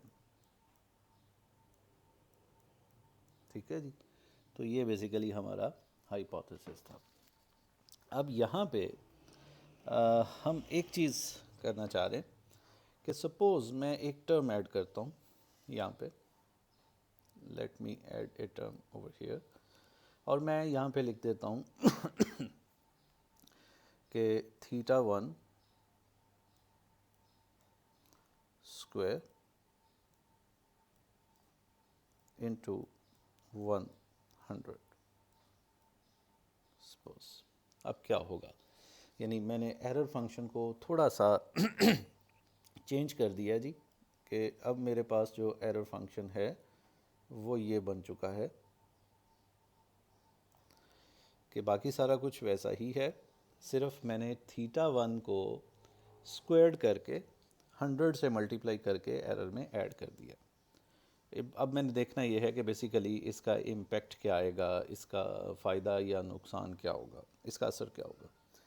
तो आपको पता है कि हम इस एरर फंक्शन का डेरिवेटिव लेते थे विद रिस्पेक्ट टू दी थीटास, और फिर उस हिसाब से हम थीटास अपडेट करते थे। यानी अगर थीटा ज़ीरो अपडेट करना है तो हम डेरिवेटिव ऑफ जे लेंगे with respect to theta zero, और जो जवाब आएगा उससे हम अपडेट करेंगे थीटा ज़ीरो को। ठीक है, ग्रेडियंट डिसेंट में। अगर हमें थीटा टू अपडेट करना है तो हम इसी जे एरर फंक्शन का डेरिवेटिव लेंगे with respect to theta two, और फिर उस हिसाब से हम इसे अपडेट करेंगे। तो अगर तो मैं इस पर्टिकुलर एरर फंक्शन का डेरिवेटिव लेता हूँ with respect to any theta other than theta one, ठीक है ना जी, यानी मैं किसी भी थीटा के साथ इसका डेरिवेटिव लेता हूँ थीटा आई, जहाँ पे कि मेरे पास जो आई है that is not equal to one, यानी मैं किसी और थीटा के साथ विद रिस्पेक्ट डेरिवेटिव लेता हूँ, तो आप देख सकते हैं कि इस एरर फंक्शन जे का डेरिवेटिव वही आएगा जो पहले आ रहा था, कोई चेंज नहीं आएगी, क्योंकि ये जो इजाफी टर्म हमने ऐड की है, ये वाली जो इजाफी टर्म हमने ऐड की है, इस टर्म में ना तो कोई थीटा ज़ीरो यूज़ हो रहा है, ना थीटा टू यूज़ हो रहा है, ना थीटा थ्री यूज़ हो रहा है, सिर्फ थीटा वन यूज़ हो रहा है। और जब आप किसी भी थीटा के विद रिस्पेक्ट डेरिवेटिव लेंगे अदर देन थीटा वन, तो ये एक टर्म जो है इसमें इसका डेरिवेटिव ज़ीरो आ जाएगा और ये ख़त्म हो जाया करेगी। तो बेसिकली थीटा अदर थीटास को अपडेट करते वक्त इस टर्म का डेरिवेटिव ज़ीरो होगा और ज़ीरो होने की वजह से हमारे थीटास में कोई चेंज नहीं आएगी। ये एक कंफर्म होगी बात। लेकिन जब मैं डेरिवेटिव लूँगा इसका derivative of J with respect to theta one, तो अब मेरे पास कुछ डिफरेंट, कुछ पहले से जो पहले हम लीनियर रिग्रेशन में देख रहे थे, अब ये लीनियर रिग्रेशन का हाइपोथेसिस है तो हम उसी वाले से ही बात करते हैं। तो उसके मुताबिक अगर हम देखें तो अब हमारे पास जो डेरिवेटिव है वो जो भी उस वक्त डेरिवेटिव आता था कि वन, ठीक है, और आपको याद है कि टू से कैंसिल हो जाता था तो 1/m समेशन, ठीक है, यहाँ पे हाइपोथेसिस माइनस y, ज़ाहिरी बात है साथ x1 यहाँ पे मल्टीप्लाई होगा क्योंकि थीटा वन के विद रिस्पेक्ट डेरिवेटिव ले रहे हैं। तो ये वो डेरिवेटिव है जो उस वक्त आता था। अब दूसरा जो इसके साथ एक कह लें कि आपके पास जो डेरिवेटिव आएगा इस चीज़ का वो क्या होगा जी, प्लस अगर मैं सिर्फ इस पर्टिकुलर इंडिपेंडेंट टर्म का डेरिवेटिव लूँ तो मेरे पास ये जो डेरिवेटिव अब आएगा थीटा वन के विद रिस्पेक्ट जब मैं डेरिवेटिव लूँगा तो ये मेरे पास आएगा 100 इंटू थीटा वन स्क्वायर का डेरिवेटिव होगा 2 थीटा वन, ठीक है जी। इस तरह से मेरे पास इसका डेरिवेटिव आ जाएगा और मैं अज्यूम कर रहा हूँ वैसे नॉर्मली 1/2m जो है वो भी साथ इससे मल्टीप्लाई होता है जब रेगुलराइजेशन में हम देखेंगे, फ़िलहाल मैं उसे इग्नोर कर रहा हूँ। तो आप देखें कि अब यहाँ पे एक यानी और ये फिर आगे क्या बन जाएगा 100 इंटू टू, तो ये 200 थीटा वन यहाँ पे आ जाएगा। यानी बेसिकली ये जो टर्म है ये ऐड हो रही है, क्या हो रही है, 200 थीटा वन, 200 थीटा वन, यानी ये बेसिकली एक अजाफी टर्म ऐड हो रही है थीटा वन को अपडेट करने के लिए। तो अब जो थीटा वन है वो अगर आप इसको इस सारी टर्म को फिर अल्फ़ा से ज़रब दें, यानी अल्फ़ा क्या था, लर्निंग रेट, जो ग्रेडियंट डिसेंट में हम क्या करते थे कि ये जो डेरिवेटिव आ जाता था फिर इसको हम लर्निंग रेट से ज़रब देते थे और जो जवाब आता था उसको हम माइनस करते थे प्रीवियस वैल्यू ऑफ थीटा में से। तो प्रीवियस वैल्यू ऑफ थीटा में से अब अगर सपोज़ पहले अगर मैं देखूं कि ये वाला जो पोर्शन है इस पोर्शन से अगर माइनस हो रहा था कुछ, सपोज़ 0.5 माइनस हो रहा था, तो अब कुछ और साथ इजाफी ऐड होके उसमें से माइनस होगा, मतलब थीटा वन की वैल्यू और कम हो जाएगी, थीटा वन और रिड्यूस हो जाएगा इन दिस केस, या थीटा वन जो है उसमें ज़्यादा बड़ी चेंज आएगी। यहाँ से हमें ये समझने को मिल रहा है। तो मतलब ये है कि जब मैंने एरर फंक्शन में यहाँ पे ऊपर ये एक इजाफी थीटा की टर्म जो है इंट्रोड्यूस करवाई तो इससे हुआ क्या एक तो इससे ओवरऑल एरर बढ़ेगा। ये जो एरर है जाहिर सी बात है कि आप इसमें अब एक इजाफी टर्म ऐड कर रहे हैं, तो हर दफ़ा जो पहले एरर फंक्शन था उसमें आपने चेंज करके यानी एक नई टर्म ऐड कर दी, तो एक तो इसकी वैल्यू बढ़ेगी, तो इसको रिड्यूस करने और ग्रेडियंट डिसेंट इसको मिनिमाइज़ करने की कोशिश करेगा। जब वो इसे मिनिमाइज़ करने की कोशिश करेगा तो बाकी थीटास के ऊपर इम्पैक्ट नहीं आएगा, लेकिन इस थीटा के ऊपर इम्पैक्ट आएगा। इस थीटा को वो रिड्यूस करने की कोशिश करेगा, या इस थीटा का जो इस थीटा की वजह से जो एरर बढ़ रहा है उस एरर को मिनिमाइज़ करने की कोशिश करेगा, तो इस थीटा में ज़्यादा चेंज आनी शुरू हो जाएगी। तो as compare to other thetas क्योंकि अब अगर आप देखें तो इस एरर को इंक्रीज़ करने में, ठीक है, इस पहले ये वाली जो टर्म है इसका तो एक है ही है, यानी ये वाली जो टर्म है ये एरर तो जनरेट कर ही रही है, लेकिन ये जो दूसरी टर्म है ये भी एरर का एरर में इंक्रीज़ होने का सबब बन रही है, ये वाली टर्म। और ये टर्म किस वजह से है? थीटा 1 की वजह से। अब अगर आप इस एरर को ओवरऑल कम करना चाहते हैं तो अब ये ओवरऑल एरर तब कम होगा जब थीटा 1 जो है ये कम होगा, यानी जो थीटा 1 की वैल्यू है ये कम होगी।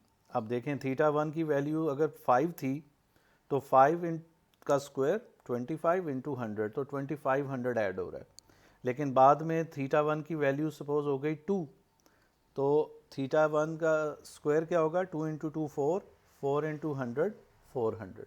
तो इसकी यानी इसकी वजह से एरर में जो एडिशन हो रही है वो कम हो जाएगी। और यहाँ तक कि अगर थीटा 1 ज़ीरो को अप्रोच कर जाए तो ज़ीरो का स्क्वायर 0 इंटू 100 ज़ीरो, तो फिर इस टर्म का कोई इसमें एडिशन नहीं होगी। तो बेसिकली अब यहाँ पे हम ये कह ये रहे हैं, हमारा मकसद ये है इस एरर फंक्शन को, या मेरा इस एग्जांपल का मकसद ये है कि मैंने एरर फंक्शन को थोड़ा सा मॉडिफाई किया और मैंने उसमें कोई एक थीटा ऐसे ही पकड़ के उसको स्क्वायर्ड फॉर्म में करके साथ किसी बड़े नंबर से ज़रब दे दी। इससे क्या हुआ? एरर बढ़ गया, जो नॉर्मल एरर आ रहा था उसमें इजाफा हो गया। अब ग्रेडियंट डिसेंट कोशिश करेगा इस एरर को कम करने की। अब इस एरर में बाकी थीटास तो कंट्रीब्यूट कर रहे हैं वही जो पहले कर रहे थे, लेकिन थीटा 1 का एक्स्ट्रा कंट्रीब्यूशन आना शुरू हो गया। अब ग्रेडियंट डिसेंट एरर को कम करने के लिए क्या करेगा? डेरिवेटिव लेगा। जब वो डेरिवेटिव लेगा तो बाकी थीटास के विद रिस्पेक्ट डेरिवेटिव लेने से तो वही आएगा, क्योंकि ये टर्म में बाकी थीटास यूज़ नहीं हो रहे तो उनका उस पर तो इम्पैक्ट नहीं आएगा, वो तो उसी हिसाब से चेंज होंगे। लेकिन थीटा 1 जो है, चूँकि ये सबब बन रहा है इस एरर को इंक्रीज़ करने का, तो इस और थीटा 1 के विद रिस्पेक्ट डेरिवेटिव लेने से आपके पास इस डेरिवेटिव में एक ये चेंज भी आएगी, और जिसकी वजह से थीटा 1 के अंदर फिर रिडक्शन होगी और थीटा 1 कम होता चला जाएगा।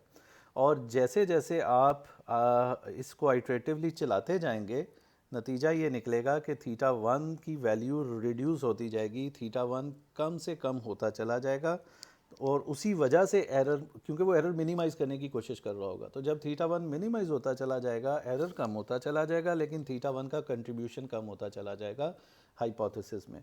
सपोज आइडियली जब थीटा 1 ज़ीरो को अप्रोच कर जाएगा तो जो यहाँ पे एरर है वो हमारे पास मिनिमम होगा, थीटा 1 की वजह से उसमें कोई अब चेंज नहीं आ रही होगी, लेकिन थीटा 1 का अपना कंट्रीब्यूशन भी हाइपोथेसिस में ख़त्म हो चुका होगा। तो इसको कहते हैं पेनलाइज करना, पेनल्टी ऐड करना किसी थीटा के साथ, या थीटा को किसी एक पर्टिकुलर पैरामीटर का कंट्रीब्यूशन कम करना हो तो आप उसे एरर फंक्शन में, यानी इसका मकसद क्या है बेसिकली सारी डिस्कशन का, कि जब आप किसी पैरामीटर का, किसी एक फ़ीचर का कंट्रीब्यूशन कम करना चाहते हैं तो उसके पैरामीटर को यहाँ पे स्क्वायर्ड फॉर्म में किसी बड़ी टर्म से मल्टीप्लाई कर दें, हम उसके पैरामीटर को पेनलाइज कर रहे हैं, यहाँ से मुराद ये है। इसका फिर इफ़ेक्ट क्या आएगा कि हमारा ग्रेडियंट डिसेंट जो है वो कोशिश करेगा एरर मिनिमाइज़ करने के लिए इस थीटा को कम करने की। तो जब वो इस थीटा को सॉरी जब वो इस थीटा को कम करने की कोशिश करेगा तो इस थीटा का हाइपोथेसिस में कंट्रीब्यूशन कम होना शुरू हो जाएगा, यानी इस हाइपोथेसिस में जिस फीचर के साथ ये मल्टीप्लाई हो रहा है उस फीचर का कंट्रीब्यूशन कम होना शुरू हो जाएगा। तो हम चाह रहे हैं, और ये बेसिकली आइडिया है, लेकिन अभी इसको थोड़ा सा हम जनरलाइज करेंगे। तो अब हम आते हैं जी थर्ड बुलेट पॉइंट के ऊपर कि not knowing where are the high order terms and how to pick to the ones to shrink। अच्छा, अब हमें नहीं पता कि हमारे पास अगर n नंबर ऑफ़ थीटाज़ हैं, या अगर ये एग्ज़ाम्पल है जो नीचे 100 थीटाज़ हैं, 100 थीटाज़ हैं अगर, तो हमें नहीं पता कि इन 100 थीटाज़ में से कौन सा पैरामीटर जो है या थीटा जो है जिस फीचर के साथ जो ज़रब खा रहा है वो लेस इंपॉर्टेंट है, कौन सा ज़्यादा इंपॉर्टेंट है, किसका कंट्रीब्यूशन ज़्यादा चाहिए, किसका कंट्रीब्यूशन कम चाहिए। लेकिन एक पता है हमें कि जब हमारा मॉडल फ़िट होता है या फिट हो रहा होता है तो जो थीटाज़ की वैल्यूज़ हैं वो डिसाइड कर रही होती हैं कि कौन सा ज़्यादा कंट्रीब्यूटिंग फ़ीचर है और कौन सा कम कंट्रीब्यूटिंग फ़ीचर है। ठीक है जी, तो जिसकी वैल्यू थीटाज़ की जो है वो ज़ीरो के करीब होंगी वो फीचर्स जो हैं वो कम कंट्रीब्यूटिंग हैं, वो लेस कंट्रीब्यूटिंग हैं, और जिनकी वैल्यूज़ थीटा ज़ीरो से दूर होगी वो ज़्यादा कंट्रीब्यूटिंग फ़ीचर्स हैं। बेसिकली ये आइडिया है। तो हम एक काम कर सकते हैं कि ये जो हमने यहाँ पे हमने एग्ज़ाम्पल में मैंने ये जो थीटा वन के साथ ये जो प्रोसेस किया है, इसे कहते हैं पिनलाइज करना। तो हम सभी थीटास को पिनलाइज कर देते हैं, बजाय इसके कि हम सिर्फ थीटा वन को पिनलाइज करें, हम सभी थीटास को पिनलाइज करेंगे। इससे होगा क्या? इससे होगा ये कि सभी थीटास की वजह से एरर में इजाफा होगा, और फिर हम जब डेरिवेटिव लेंगे तो वो इन थीटास को और ज़्यादा रिड्यूस करने की कोशिश करेगा। जब वो और ज़्यादा रिड्यूस करने की कोशिश करेगा तो ये जो थीटास हैं ये टूवर्ड्स ज़ीरो मूव करना शुरू करेंगे, यानी इनकी वैल्यूज़ कम होते होते ज़ीरो के करीब जाना शुरू होगी। तो जैसे ऊपर कहा कि जब थीटास की वैल्यू ज़ीरो के करीब होती हैं तो वो सिंपलर हाइपोथेसिस होता है और वो लेस प्रोन टू ओवरफिटिंग होता है। तो फिर जाहिर सी बात है कि हम ओवरफिटिंग में से निकलना शुरू हो जाएंगे। उसका एक ये भी होगा कि जब आप ज़ीरो की तरफ मूव करना शुरू, जब सारे थीटास की वैल्यूज़ कम होनी शुरू होंगी, टुवर्ड्स ज़ीरो मूव करना शुरू होंगी, तो कुछ थीटास ऐसे होंगे जो लेस कंट्रीब्यूटिंग, कुछ फीचर्स ऐसे थे जो लेस कंट्रीब्यूटिंग थे, तो उनके जो थीटास हैं वो जल्दी ज़ीरो को अप्रोच कर जाएंगे क्योंकि वो पहले ही कम थे। और कुछ ऐसे फीचर्स थे जो ज़्यादा कंट्रीब्यूट कर रहे थे, ज़्यादा इंपॉर्टेंट थे, उनके थीटास की वैल्यूज़ पहले हाई थी, तो वो ज़रा लेट ज़ीरो को अप्रोच करेंगे। तो अब ये एक कह लें कि प्रोसेस है, और जो लेस कंट्रीब्यूटिंग फीचर्स हैं वो जल्दी एलिमिनेट हो जाएंगे, और यानी उनका इम्पैक्ट जल्दी ख़त्म होना शुरू हो जाएगा, और जो मोर कंट्रीब्यूटिंग फीचर्स हैं उनका इम्पैक्ट लेट ख़त्म होना शुरू होगा। तो ये हमें एक अप्रोच ऐसी मिल जाएगी कि हम किसी तरीके से पेनल्टी की मदद से हम इसको थीटास को रिड्यूस कर सकते हैं, ज़ीरो के करीब करीब ला सकते हैं, और जो लेस कंट्रीब्यूटिंग फीचर्स हैं उनका इम्पैक्ट जो है और ज़्यादा कम कर सकते हैं। तो रेगुलराइजेशन बेसिकली है क्या कि हम कॉस फंक्शन लेंगे, उसे मॉडिफाई करेंगे कुछ इस तरह से कि तमाम पैरामीटर्स श्रिंक हो सकें। और वो कैसे मॉडिफाई करेंगे वो ये आप नीचे यहाँ पे देख सकते हैं जी, ये यहाँ पे बताया गया। हम एक term at the and add कर देंगे जिसे रेगुलराइजेशन टर्म कहेंगे, जो तमाम पैरामीटर को श्रिंक करवाने के लिए हमें हेल्प करेगी। और सिर्फ थीटा ज़ीरो को हम मिनिमाइज़ नहीं करेंगे, यानी थीटा ज़ीरो को पेनलाइज नहीं करेंगे, क्योंकि थीटा ज़ीरो जो है वो हम स्पेशल लहदा से उसे हम ट्रीट कर रहे होंगे, उसे हम पेनल्टी ऐड नहीं कर रहे होंगे, क्योंकि उसके साथ जो फीचर है वो आपको पता है कि वो एक्स ज़ीरो है, उसकी वैल्यू वन ही रहती है।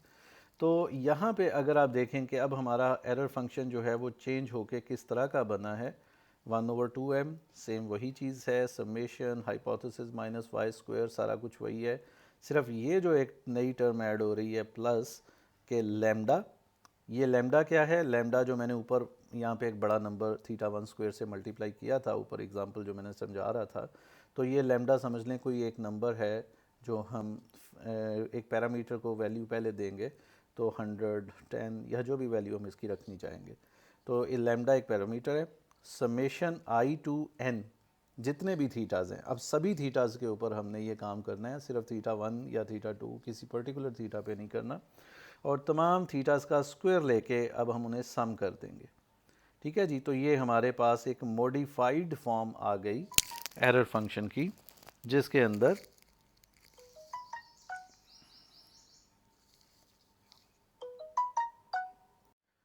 तो ये हमारे पास मॉडिफाइड फॉर्म आ गई जी, जिसमें अब हमने किसी एक नहीं बल्कि सभी थीटास को एरर फंक्शन के अंदर एक बड़ी टर्म से मल्टीप्लाई कर दिया, जिसे हम पेनल्टी कह रहे हैं।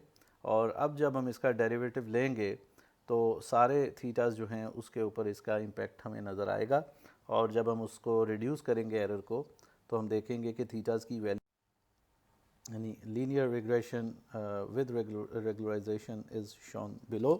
यहाँ आप देख सकते हैं कि अब आपका जो एरर फंक्शन है वो चेंज होके किस तरह का हो चुका है। पहले जो आपका एरर फंक्शन था वो जस्ट ये था कि 1/2m into summation hypothesis minus Y square. ठीक है जी, और अब ये चेंज हो गया और हमारे पास यहाँ पे plus lambda into summation theta J square, where J is equal to 1 to n। तो तमाम पॉसिबल जो थीटाज हैं उनके स्क्वायर लेके समेशन उसकी लेके हम फिर उसको इस तरह से बना रहे हैं। अब इसमें मैं इसे थोड़ा सा एलेबरेट कर देता हूँ कि अगर आप इसे थोड़ा सा ओपन करके लिखें तो 1/2m, यहाँ पे समेशन आ गई I1 to m, और यहाँ पे हमारे पास हाइपोथेसिस क्या है, आपको पता है कि θ0 plus θ1 x1 plus θn xn। I am assuming कि मेरे पास n नंबर ऑफ थीटाज हैं, और ये मेरा हाइपोथेसिस है, minus y actual output square plus, ठीक है जी। अब आप इसको यहाँ पे जो लैम्डा है, लैम्डा एक ऐसा पैरामीटर है जिसे हम पेनल्टी टर्म कह रहे हैं, जितनी हम पेनल्टी ऐड करना चाह रहे हैं। फ़िलहाल ये एक पैरामीटर है तो मैं इसे एज्यूम कर रहा हूँ लैम्डा ही, इसकी वैल्यू कुछ भी हो सकती है, इनटू, अब यहाँ पे समेशन है तो summation from J1 to n, n क्या है, टोटल नंबर ऑफ फीचर्स या थीटास, और θ0 को हम इसमें ऐड नहीं कर रहे, तो अगर मैं इसे एलेबोरेट करके लिखूं तो यहाँ पे आ जाएगा θ1 का स्क्वायर प्लस θ2 का स्क्वायर प्लस θ3 का square plus and so on, यहाँ पे आ जाएगा θn का स्क्वायर हमारे पास जी, ठीक है जी। ये हमारे पास आ गया और यहाँ पे ये बाहर वाली ब्रैकेट क्लोज होगी। बेसिकली ये हमारे पास अब एक नया एरर फंक्शन बन चुका है, और इस नए एरर फंक्शन के अंदर अगर आप देखें तो मैंने जो पिछली स्लाइड पर सिर्फ θ1 के साथ किया था वो अब तमाम थीटास के साथ हो रहा है, यानी यहाँ पे लैम्डा इंटू लैम्डा जब मल्टीप्लाई होगा यहाँ पे इसके साथ, अंदर वाली टर्म्स के साथ, तो यहाँ पे आ जाएगा λ1 θ1 square plus lambda θ2 square plus lambda θ3 square and so on. और लैम्डा क्या है, ये जैसे मैं वहाँ पे 100 एज्यूम कर रहा था, कोई भी यहाँ पे पॉजिटिव या कोई भी एक नंबर आप यहाँ पे इसे एज्यूम कर सकते हैं जी। तो ये हमारे पास बेसिकली अब new form of error function है। अब आप किसी भी इसे जब इसका डेरिवेटिव लेंगे वो भी हम देख लेते हैं।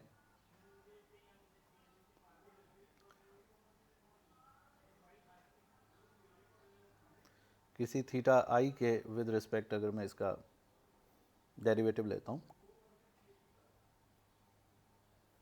तो यहाँ पे मेरे पास क्या आएगा, हमें पता है कि जी 1/2m बाहर है, इसको मैं ऐसे ही लिख देता हूँ फिलहाल।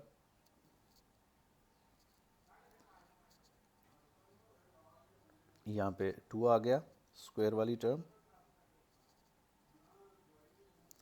और देन समेशन, और फिर ये अंदर वाला एज इट इज़ आ जाएगा, ये जो सारा था θ0 जिसे हम हाइपोथेसिस कह रहे हैं, हाइपोथेसिस माइनस y, ये आ गया। और फिर उसके बाद आगे ये जो अंदर वाले ये वाला पोर्शन है, इस पोर्शन का हम डेरिवेटिव लेंगे विद रिस्पेक्ट टू थीटा आई। तो जब मैं इसे विद रिस्पेक्ट टू थीटा आई लूँगा तो बाकी सारी टर्म्स जो हैं वो कांस्टेंट कंसीडर होते हुए उनका डेरिवेटिव 0 होगा, और थीटा आई के साथ एक्स आई ज़रब खा रहा होगा, तो यहाँ पे मेरे पास एक्स आई आ जाएगा। तो ये तो वही डेरिवेटिव है जो पहले हमारे पास ग्रेडियंट डिसेंट में आया करता था। अब दूसरी तरफ ये जो हमारे पास सेकंड टर्म है प्लस, अगर हम इसकी बात करें ये वाले पोर्शन की, तो यहाँ पे लैम्डा आ गया, कांस्टेंट है, और अब थीटा आई के विद रिस्पेक्ट अगर आप डेरिवेटिव लेंगे तो बाकी तमाम थीटास जो हैं वो कांस्टेंट कंसीडर होंगे, उनका डेरिवेटिव 0 आ जाएगा, और जो थीटा आई वाली टर्म है उस हवाले से अगर हम देखें तो हमारे पास आ जाएगा थीटा आई स्क्वायर का डेरिवेटिव आ जाएगा 2 इंटू थीटा आई। तो ये हमारे पास फॉर्म बनेगी जी, फाइनल फॉर्म, ठीक है जी। और अगर आप इसे थोड़ा सा एलेबोरेट करें, ये 1/2m को मैं अगर इसके इनसाइड ले जाता हूँ तो ये 2 से कैंसिल हो जाएगा, यहाँ पे आ जाएगा 1/m summation hypothesis minus y multiplied by x i plus फिर 1/2m जो है यहाँ से लैम्डा 2 थीटा आई से मल्टीप्लाई होगा, तो यहाँ आ जाएगा lambda over lambda over M, 2 से कैंसिल हो जाएगा, मल्टीप्लाइड बाई थीटा आई। तो अब आप देखेंगे कि अब आपके पास जो थीटा अपडेट करने के लिए अपडेटेड ग्रेडियंट डिसेंट में फॉर्म है वो ये चीज़ है।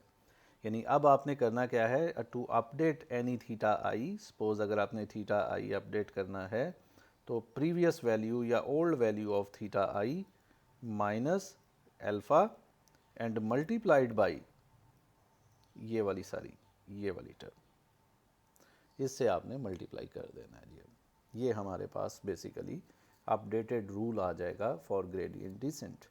अच्छा, अब इससे होगा क्या, मैं ऑलरेडी बता चुका हूँ, मैं थोड़ा सा फिर इसे रिवाइज़ कर देता हूँ कि हम ये क्यों कर रहे हैं। देखें, हम ये इसलिए कर रहे हैं कि हम चाह ये रहे हैं कि जो थीटाज़ हैं, बेसिकली जो हमारा हाइपोथेसिस होता है उस हाइपोथेसिस में थीटाज़ होते हैं और वो थीटाज़ फीचर्स यानी एक्स आइज़ के साथ ज़रब खाते हैं। और वो थीटाज़ करते क्या हैं, वो थीटाज़ कंट्रोल करते हैं कि कौन सा फीचर कितना कंट्रीब्यूट कर रहा है हाइपोथेसिस कंप्यूट करने में।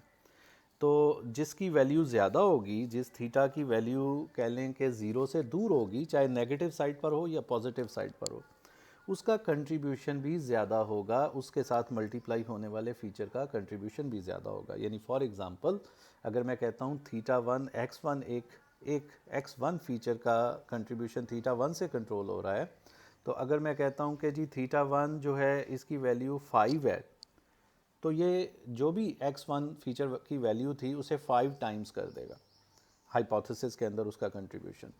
लेकिन अगर मैं कहता हूँ 2 है, तो ये उस x1 की वैल्यू या उस फीचर की वैल्यू को 2 टाइम्स कर देगा। अगर मैं कहता हूँ 0 है, तो ये उसका कंट्रीब्यूशन जो है वो बिल्कुल ख़त्म कर देगा ज़ीरो से ज़रब खा के। तो बेसिकली थीटास जो हैं ये डिसाइड कर रहे हैं या कंट्रोल कर रहे हैं कि कौन सा फीचर कितना कंट्रीब्यूट कर रहा है। तो अब अगर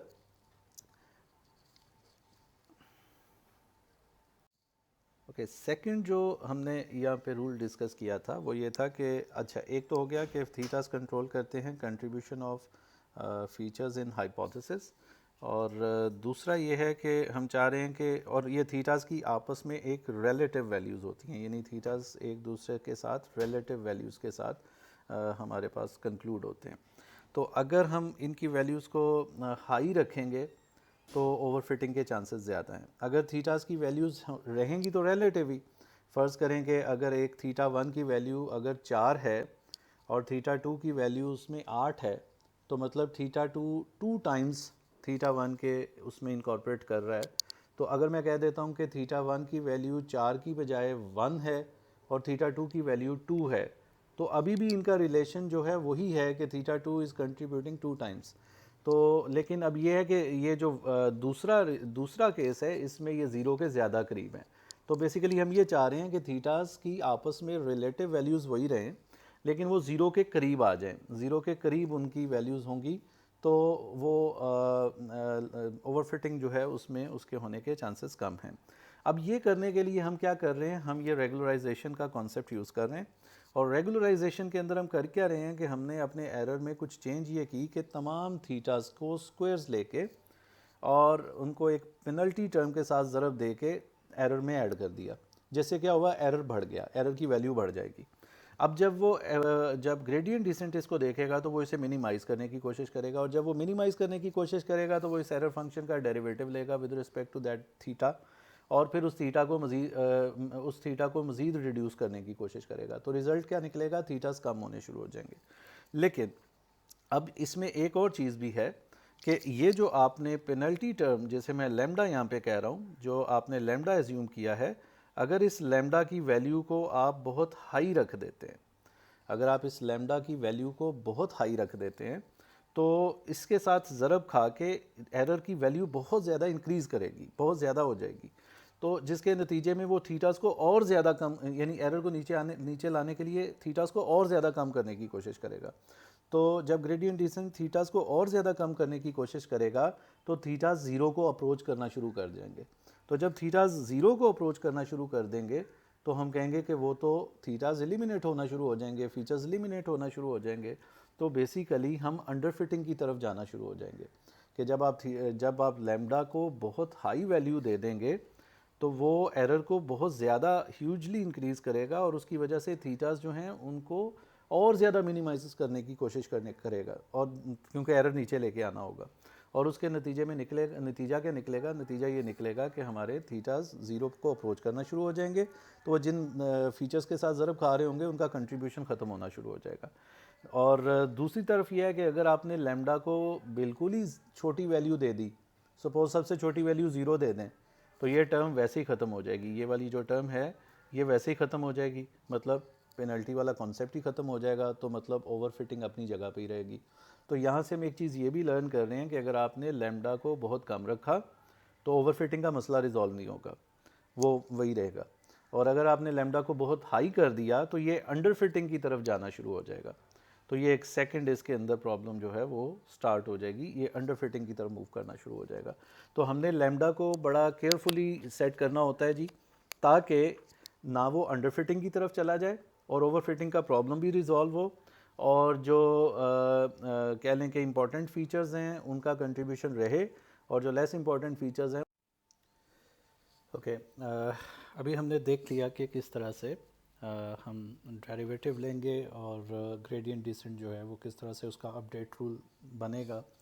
तो यहाँ पे लैम्डा की अब हम बात करते हैं कि लैम्डा जो है जो हम यूज़ कर रहे हैं in modified form of the cost function, lambda is the regularisation parameter, जो ये कंट्रोल करता है कि आप थीटास को कितना पिनलाइज करना चाहते हैं, कितनी उनमें पेनल्टी ऐड करना चाहते हैं, ताकि उतना ही एरर फंक्शन की कॉस्ट उसकी वजह से इंक्रीज़ हो और हमारा ग्रेडियंट डिसेंट उतना ही एरर रिड्यूस करने के चक्कर में थीटास को मज़ीद ज़ीरो के करीब लेके चला जाए, जिसके रिज़ल्ट में हमारा जो हाइपोथेसिस है वो नॉर्मलाइज होता चला जाए और हमें ओवरफिटिंग की प्रॉब्लम जो है वो कम हो जाए।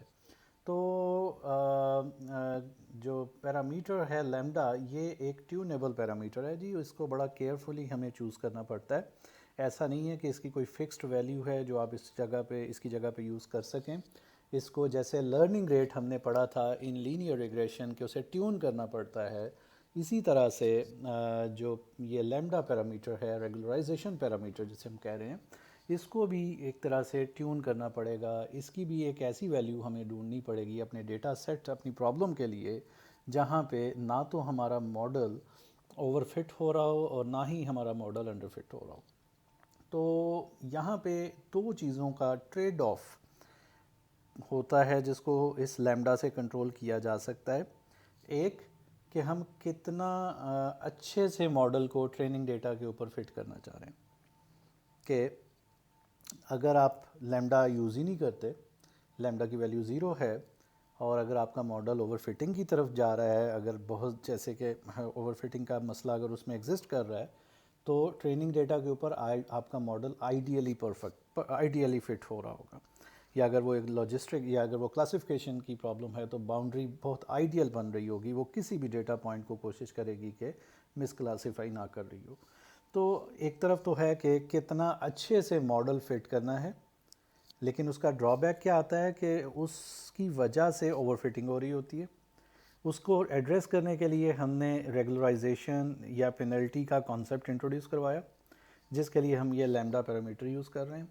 और अब इस लैम्डा पैरामीटर की वैल्यू अगर आप बढ़ा के लिखेंगे, काफ़ी ज़्यादा लिखेंगे, तो नतीजा क्या निकलेगा कि वो उतना ही पैरामीटर्स को रिड्यूस करता चला जाएगा, उतना ही थीटास की वैल्यूज़ जब कन्वर्ज होगा सोल्यूशन तो वो काफ़ी मिनिमाइज्ड होंगी, काफ़ी कम वैल्यूज़ होंगी, जिसका नतीजा है कि ये भी निकल सकता है कि जो लेस कंट्रीब्यूटिंग फीचर्स हैं उनका जो पैरामीटर्स हैं थीटास जो हैं वो ज़ीरो को ना अप्रोच कर जाएँ कहीं। वो ज़ीरो को अप्रोच कर गए तो उनका कंट्रीब्यूशन ख़त्म हो जाएगा उन फीचर्स का, वो भी हम नहीं चाह रहे। तो लिहाजा यहाँ पे आपको एक ट्रेड ऑफ सा मिलेगा कि अगर आप लैम्डा बहुत हाई कर देंगे तो फीचर्स एलिमिनेट होना शुरू हो जाएंगे, फीचर्स का कंट्रीब्यूशन ख़त्म होना शुरू हो जाएगा, क्योंकि उनसे रिलेटेड जो थीटास हैं उनकी वैल्यूज़ ज़ीरो को अप्रोच करना शुरू कर जाएगी। और अगर आप इसको बहुत लो रखते हैं, बहुत कम रखते हैं, तो ऐसा भी हो सकता है कि फिर ओवरफिटिंग का मसला ही हल ना हो और वो आपका मॉडल जो है वो ओवरफिट हो रहा हो। तो basically this is a trade off between these two aspects, so which is controlled by this lambda parameter. So using regularized objective, the cost function with the regularization term, यानी अगर आपके पास पहले जो ऑब्जेक्टिव फंक्शन था, objective function भी हम कहते हैं जी कॉस्ट फंक्शन को, जिसको हम मिनिमाइज कर रहे हैं, चाहे हम लीनियर रिग्रेशन की बात करें या लॉजिस्टिक की, तो इसमें जो कॉस्ट फंक्शन है अगर उसमें ये रेगुलराइजेशन टर्म ऐड कर दी जाए तो अब हम उसको नाम दे देते हैं कि रेगुलराइज्ड ऑब्जेक्टिव या रेगुलराइज्ड कॉस्ट फंक्शन। तो अगर आप इसे यूज़ कर रहे हैं तो you get a much smoother curve which fits the data and gives a much better hypothesis. ठीक है ना, अगर आप इसे लेमडा यूज़ करते हैं तो फिर आपका जो ऑब्जेक्टिव फंक्शन है लेमडा, प्रोवाइडेड के लेमडा आपने केयरफुली उसे आपने ट्यून किया है, तो फिर आपको ज़्यादा अच्छी कर्व भी मिल जाएगी और आपका हाइपोथेसिस भी अच्छा होगा। But if lambda is very large we end up penalize all the parameters, तो फिर क्या होगा कि all the parameters end up being close to zero, कि जब आपने लेमडा को बहुत ज़्यादा कर दिया है और उसके नतीजे में ग्रेडियंट डिसेंट जब एरर मिनिमाइज़ करेगा तो पैरामीटर्स की वैल्यूज़ कम होना शुरू होंगी, ज़ीरो को अप्रोच करना शुरू कर देंगी। तो जाहिर सी बात है कि जो पहले कम कंट्रीब्यूट कर रहे थे फीचर्स, उनके थीटास पहले ही कंपैरेटिवली कम थे, तो वो ज़ीरो को पहले अप्रोच करना शुरू कर देंगे। तो आहिस्ता आहिस्ता अगर आपने बहुत ज़्यादा हाई वैल्यू रख दिया लेमडा की तो सारे ही थीटा ज़ीरो को अप्रोच कर सकते हैं, जिसके रिज़ल्ट में आपका जो डेटा है या मॉडल है, सॉरी वो मॉडल जो है वो अंडर फिट हो सकता है। अंडर फिट क्यों हो जाएगा? क्योंकि आपके वो सारे के सारे पैरामीटर्स ही ज़ीरो हो गए, सारे के सारे फीचर्स ही एलिमिनेट हो गए, तो अब वो सीधी एक स्मूथ सी लाइन प्लॉट कर देगा आपको। क्योंकि स्मूथ लाइन क्यों प्लॉट करेगा, ये भी एक आगे एक चीज़ है इसके अंदर, कि हम थीटा ज़ीरो को यानी एक्स ज़ीरो को जिसको हम वाई इंटरसेप्ट से रिलेट करते हैं, तो चूंकि उसे पिनलाइज नहीं कर रहे तो उसका बस कंट्रीब्यूशन रह जाएगा। लाइन सिर्फ ये तो देखेगी कि वाई एक्सिस में से कहाँ से गुजरना है, बाकी उसमें ना कोई स्लोप होगी और वो एक हॉरिजॉन्टल सी लाइन आपको मिल जाएगी, जस्ट लाइक दिस। सपोज यहाँ पे वाई इंटरसेप्ट है तो इस तरह की एक स्मूथ लाइन आपको मिल जाएगी। तो gradient descent will fail to converge, ये भी इसका ड्रॉबैक है। So lambda should be chosen very carefully, not too big not too small. इसको आपने बड़ी एहतियात से ट्यून करना होता है जी, जैसे आप लर्निंग रेट को ट्यून करते थे। Okay, here now you can see the regularized linear regression, final form of regularized linear regression, के अगर linear regression को regularize करना है ताकि overfitting की प्रॉब्लम एड्रेस हो सके, तो आपको अपने कॉस्ट फंक्शन में ये वाला पोर्शन ऐड करना पड़ेगा। ये हम ऑलरेडी बात कर चुके हैं। और फिर अगर आप पिछला पोजीशन अपडेट सॉरी पिछला आप अपडेट रूल देखें, ग्रेडियंट डिसेंट का थीटास को अपडेट करने का जो रूल था वो देखें, तो थीटा ज़ीरो यूँ अपडेट हो रहा था एंड एनी अदर थीटा यूँ अपडेट हो रहा था। फ़र्क वैसे दोनों में एज सच कुछ खास नहीं था। हमें पता था कि जी थी एक्स ज़ीरो चूँकि वन होता है तो इसके साथ यहाँ पे यानी इसकी वैल्यू ऑलवेज़ वन है, तो अगर आप इसे ना भी लिखें तो भी कोई मसला नहीं है। लेकिन सिमेट्री लेके आने के लिए अगर आप एक एक्स ज़ीरो नाम से फ़ीचर बना दें, वैल्यू वन पर फिक्स कर दें, तो फिर बेशक इसे एक ही इक्वेशन, यही वाली इक्वेशन से थीटा ज़ीरो का भी एड्रेस हो जाता था मसला, अपडेट रूल उसका भी डिफ़ाइन हो जाता था। लेकिन बहरहाल इसको सेपरेट इसलिए करके लिखा गया है, ये ओल्ड है, ये ओल्ड ग्रेडियंट डिसेंट का अपडेट रूल है जी। इसमें फ़िलहाल हमने रेगुलराइज टर्म का डेरिवेटिव ऐड नहीं किया, जैसे मैंने पिछली स्लाइड पर, पीछे एक स्लाइड पर मैंने कंप्यूट करके दिखाया था। तो we have got the theta zero update here shown explicitly, क्योंकि थीटा ज़ीरो को हम पेनलाइज नहीं करते, रेगुलराइज नहीं करते, तो इस वजह से उसको सेपरेट करके दिखा दिया गया जी यहाँ पे। और ये जो अब किसी भी और थीटा को अपडेट करने का रूल है, ये ठीक वही होगा जो मैंने पिछली एक स्लाइड पे डिराइव करके दिखाया था। अगर इसको हम देखें अगली स्लाइड पर, तो यह हम उसे देख सकते हैं कि अब ये रूल बन जाएगा। ये वो टर्म है, ये कहाँ से आया ये मैं आपको बता चुका हूँ पीछे स्लाइड्स में। डेरिवेटिव लिया था हमने रेगुलराइज टर्म का, जब डेरिवेटिव लेंगे विद रिस्पेक्ट टू थीटा जे, तो फिर आपके पास ये एक इजाफी टर्म इसके अंदर ऐड हो जाएगी। अब थीटा ज़ीरो को अपडेट करने का रूल वही रहेगा जो लीनियर रिग्रेशन में पहले था। और अब जो दूसरा हमारे पास कोई थीटाज़ हैं, थीटा वन से लेके थीटा एन तक, तमाम बाकी के जो थीटाज़ हैं उनको जो अपडेट करने के रूल्स हैं उसके अंदर ये रेगुलराइज टर्म का डेरिवेटिव भी साथ ऐड हुआ करेगा। तो ये क्यों क्यों होगा ये हम इसको डिराइव करके देख चुके हैं। So how do we regularize these two rules, यही यहाँ पे एक्सप्लेन किया गया है। मैं ऑलरेडी वैसे इसको डिराइव करके दिखा चुका हुआ हूँ, आई डोंट थिंक सो कि मुझे अब दोबारा उस डिटेल में जाने की ज़रूरत है। तो theta J gets updated as theta J minus alpha into a big term which also depends on theta J. जाहिर सी बात है कि अब थीटा जे इसमें आ चुका हुआ है तो इसके ऊपर डिपेंड कर रहा है। और अगर इसको थोड़ा सा रीअरेंज करके लिखा जाए इस पर्टिकुलर इक्वेशन को, तो इसे यूँ भी लिखा जा सकता है जी। कैसे कि फ़र्ज़ करें कि अगर मैं इस टर्म को देखूं और मैं इस टर्म को देखूं, तो मैं अगर इन दोनों में से थीटा जे कॉमन ले लूँ, ये जो अल्फ़ा है ये इधर भी मल्टीप्लाई हो जाएगा और ये इधर भी मल्टीप्लाई हो जाएगा, सॉरी यहाँ पे भी मल्टीप्लाई हो जाएगा। तो यहाँ पे अगर मैं देखूँ इसे, let me make a little correction, कि ये जो अल्फ़ा है ये इस टर्म के साथ भी मल्टीप्लाई हो जाएगा। तो अब अगर मैं थीटा जे इन दोनों टर्म्स में से कॉमन लूँ तो मेरे पास आ जाएगा 1 minus alpha theta J into 1 minus alpha into lambda over M. और ये एज ऐसे आज यानी ये इन दोनों में से कॉमन लेके थीटा जे हमारे पास ये टर्म आ जाएगी। और ये जो ये बीच वाली टर्म है ये वाली, इसको आप जब माइनस एल्फ़ा से ज़रब देंगे तो ये हमारे पास minus alpha 1 over M summation hypothesis minus Y into X J. ये सेम वही टर्म है जो आप सिंपल जो वैसे जो नॉन रेगुलराइज्ड लीनियर रिग्रेशन में अपडेट रूल बनता था, ये वो है। तो अब अगर आप दोनों रूल्स को कंपेयर करें तो जो पहले लीनियर रिग्रेशन का अपडेट रूल था वहाँ पे इस जगह पे हमारे पास सिर्फ ये लिखा आता था theta J minus alpha 1 over M summation सारा कुछ। लेकिन ये जो अब मॉडिफाइड फॉर्म है थीटा जे के साथ, ये एक इजाफी टर्म अब यहाँ पे मल्टीप्लाई होनी शुरू हो गई है। इस टर्म को हम कह रहे हैं 1 minus alpha into lambda over M. ये एक इजाफी टर्म है। तो बाकी सारे का सारा अपडेट रूल वही है जो लीनियर रिग्रेशन में था। अब हमने तो ये वो टर्म जो इजाफी थी इसको एक्सप्लेन किया गया है यहाँ पे कि वो जो बाकी रूल वही वैसे का वैसा ही था जी, सिर्फ थीटा जे के साथ ये एक इजाफी टर्म डेरिवेटिव लेने के बाद इंट्रोड्यूस हो गई जो उससे मल्टीप्लाई होती थी और फिर उसमें से माइनस होता था learning rate into summation hypothesis minus Y into X, वो जो भी था बाकी का फॉर्मूला वो तब माइनस होता था। तो अब अब हम देख लेते हैं सॉरी कि इस टर्म का काम क्या है।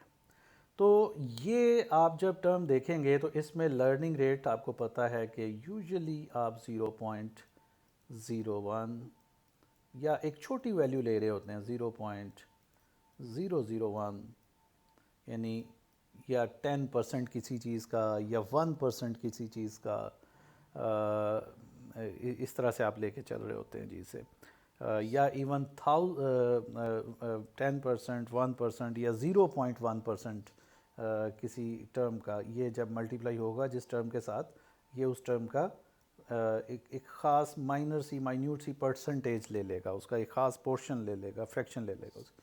बाकी ये जो लैम्डा है ये एक ट्यूनेबल पैरामीटर है। यूजुअली आप इसकी वैल्यू मुख्तलिफ हायर नंबर 100, 50, 100, 1000 कुछ इस तरह की वैल्यू रख के आप देखते हैं। और ये जो m है ये नंबर ऑफ़ सैम्पल्स हैं, ये भी यूजुअली काफ़ी बड़ी तादाद में होते हैं, आपके पास सैकड़ों में हो सकते हैं, हज़ारों में हो सकते हैं। लेकिन ये तीनों ही पॉजिटिव क्वांटिटीज़ हैं और जब इनको कंप्यूट करेंगे तो आपके पास जो रिज़ल्ट आएगा वो 1 में से माइनस होगा, तो आपके पास ओवरऑल जो रिज़ल्ट है that will always be less than, usually less than 1। तो 1 में से माइनस होके वो हमेशा लेस दैन 1 रहेगा। लेकिन अमूमन ये देखा गया है कि ये जो टर्म है ये अराउंड आपके पास समझ लें कि 0.99 से या 0.95 तक इस रेंज में कोई नंबर बन जाता है जी यूजुअली या इससे आगे पीछे भी हो सकता है, लेकिन लेस देन 1 रहेगा। और अमूमन 0.9 से 1 की रेंज में ये कोई एक नंबर कंप्यूट होगा depending upon the number of total samples m and lambda parameter, regularization parameter lambda and the learning rate, इन तीनों पर डिपेंड करते हुए। तो अब जाहिर सी बात है कि इस टर्म ने फिर आगे मल्टीप्लाई होना होता है, जैसे कि मैंने पिछली स्लाइड पे बताया कि ये मल्टीप्लाई होगी थीटा जे के साथ, ये वाली टर्म जो है कि 1 minus alpha lambda over M, ये जो टर्म है जिसको मैं कह रहा हूँ कि ये 0.9, 0.95, 0.99, 0.93 यानी 1 से लेस और कोई 90% से ऊपर कोई एक 0.9 से ऊपर कुछ एक नंबर होगा, तो वो जब इससे मल्टीप्लाई होगा इस थीटा जे से, और जो जवाब आएगा उस जवाब में से फिर आगे माइनस क्या होगा, लर्निंग रेट, वही वाला जो अपडेट रूल था पुराना, अगर आप याद करें, summation hypothesis minus Y into X, ये सेम वही रूल है जो कि लीनियर रिग्रेशन का नॉर्मल रूल था। तो अब चेंज क्या हुई कि अब पहले थीटा जे में से, यानी पुरानी थीटा जे की जो वैल्यू थी उसमें से ये alpha summation hypothesis minus Y X minus होता था। अब थीटा जे पहले एक टर्म से मल्टीप्लाई होता है, यानी उस थीटा जे की जो भी वैल्यू है वो उसका 90% या 91% या 92% या 99% या 95% लेता है और फिर उसमें से माइनस करता है। तो इसका इफ़ेक्ट क्या आता है, इसका इफ़ेक्ट आता है कि अब आपके जो थीटास की वैल्यूज़ हैं वो रिड्यूस होना शुरू हो जाती हैं। तो बेसिकली थीटा की ओल्ड वैल्यू, एग्जैक्ट वैल्यू में से माइनस नहीं हो रहा जो अपडेट रूल है इसका, बल्कि पहले उसकी एक फ्रैक्शन लेके उसमें से माइनस करेगा। ये एक्चुअली रिज़ल्ट है या ये बैकग्राउंड है इस रेगुलराइजेशन टर्म को ऐड करने का नतीजा है कि इसके नतीजे में ऐसा हो रहा होगा जिसकी वजह से फिर थीटास रिड्यूस होना शुरू हो जाते हैं। तो ये थोड़ी सी इसकी एक्सप्लेनेशन थी जी। एंड बाकी the second term is exactly the same as the original gradient descent, ये वाली जो है ये तो हम पहले ही बात कर चुके हैं कि ये सेम ही है। ओके, अब लीनियर रिग्रेशन की हमने बात कर ली, तो अब हम लॉजिस्टिक रिग्रेशन की भी उसी अंदाज में उसी तरीके से बात कर सकते हैं कि लॉजिस्टिक रिग्रेशन में आपका जो एरर फंक्शन था वो ये था, लेकिन अगर आपने इसमें ऐड करनी है रेगुलराइज टर्म या रेगुलराइज पैरामीटर, तो वो सेम वही तरीका है और सेम वही टर्म है जो आपने लीनियर रिग्रेशन में ऐड करनी है। इसको सिंपली यहाँ पे ऐड कर दीजिए जी, बाकी सारा कुछ वही है। बाकी जब आप इसका डेरिवेटिव लेंगे, तो मैंने आपको लेक्चर नंबर 10 में हैंड आउट भी प्रोवाइड किया था, उसमें एक्सप्लेन्ड है बाकायदा, मैंने कहा था उसे देखें कि जब आप डेरिवेटिव लेते हैं लॉजिस्टिक रिग्रेशन के कॉस्ट फंक्शन का, तो आपके पास जो अपडेट रूल या डेरिवेटिव आता है वो सेम वही आता है जो कि आपका लीनियर रिग्रेशन में आपके पास आ रहा था। तो लिहाजा अब जब आप डेरिवेटिव लेंगे तो यहाँ पे भी आफ्टर इंक्लूडिंग और adding the regularize term the derivative will remain same, और उस पर कोई असर नहीं पड़ेगा, डेरिवेटिव वही आएगा जो लीनियर रिग्रेशन के केस में उसके कॉस्ट फंक्शन का, रेगुलराइज कॉस्ट फंक्शन का आ रहा था, इस पे भी वही आ रहा होगा। बाकी तरीका वही है, जब अपडेट रूल सेम है डेरिवेशन सेम आएगा तो अपडेट रूल भी सेम होगा ग्रेडियंट डिसेंट का। तो अब लॉजिस्टिक रिग्रेशन जो है वो आप रेगुलराइज अगर करना चाहते हैं तो ये टर्म ले लें, और डेरिवेटिव इसका वही रहेगा जो अभी हमने लीनियर रिग्रेशन में डिराइव करके देखा है, और उसी अपडेट रूल के साथ अब थीटास को आप अपडेट कर सकते हैं। So this was all about the overfitting and regularization. This was a little complex topic. I tried my best to make this topic clear. However, we can further discuss this topic, and we can further we will have an interactive session on this topic in our lecture. So I expect some questions from you. आप इसे देखें, अच्छी तरह से समझें और questions लेके आएँ। मैं दोबारा से इतना क्योंकि ये थोड़ा लेंथी लेक्चर हो गया, लेकिन मैं इसको दोबारा से अब उस तरह प्रेजेंट नहीं करूँगा। ज़ाहिरी बात है, ये प्रेजेंटेशन तो आपके पास है तो आप इसे देखें। अलबत्ता ये ज़रूर है कि आप इसमें जो चीज़ समझ नहीं आती उसे नोट डाउन कर लें, और वो फिर आप मेरे साथ उधर क्लास में डिस्कस करें। अगेन इसमें से अब एक टेस्ट होगा जैसे लास्ट टाइम हुआ था, तो आपको चाहिए कि अच्छे तरीके से इन सारी चीज़ों को समझ के आएँ। ओके जी, थैंक यू, टेक केयर, अल्लाह हाफिज़। Oh, one slide is left. Okay, okay, okay, okay, okay, okay, okay, okay. Okay, ये वही है जी, लॉजिस्टिक रिग्रेशन का जो अपडेट रूल है वो वही है जो कि लीनियर रिग्रेशन का था. आप देखें there is no difference in update rule for logistic regression. This is the same rule which we derived for linear regression. Okay ji, thank you.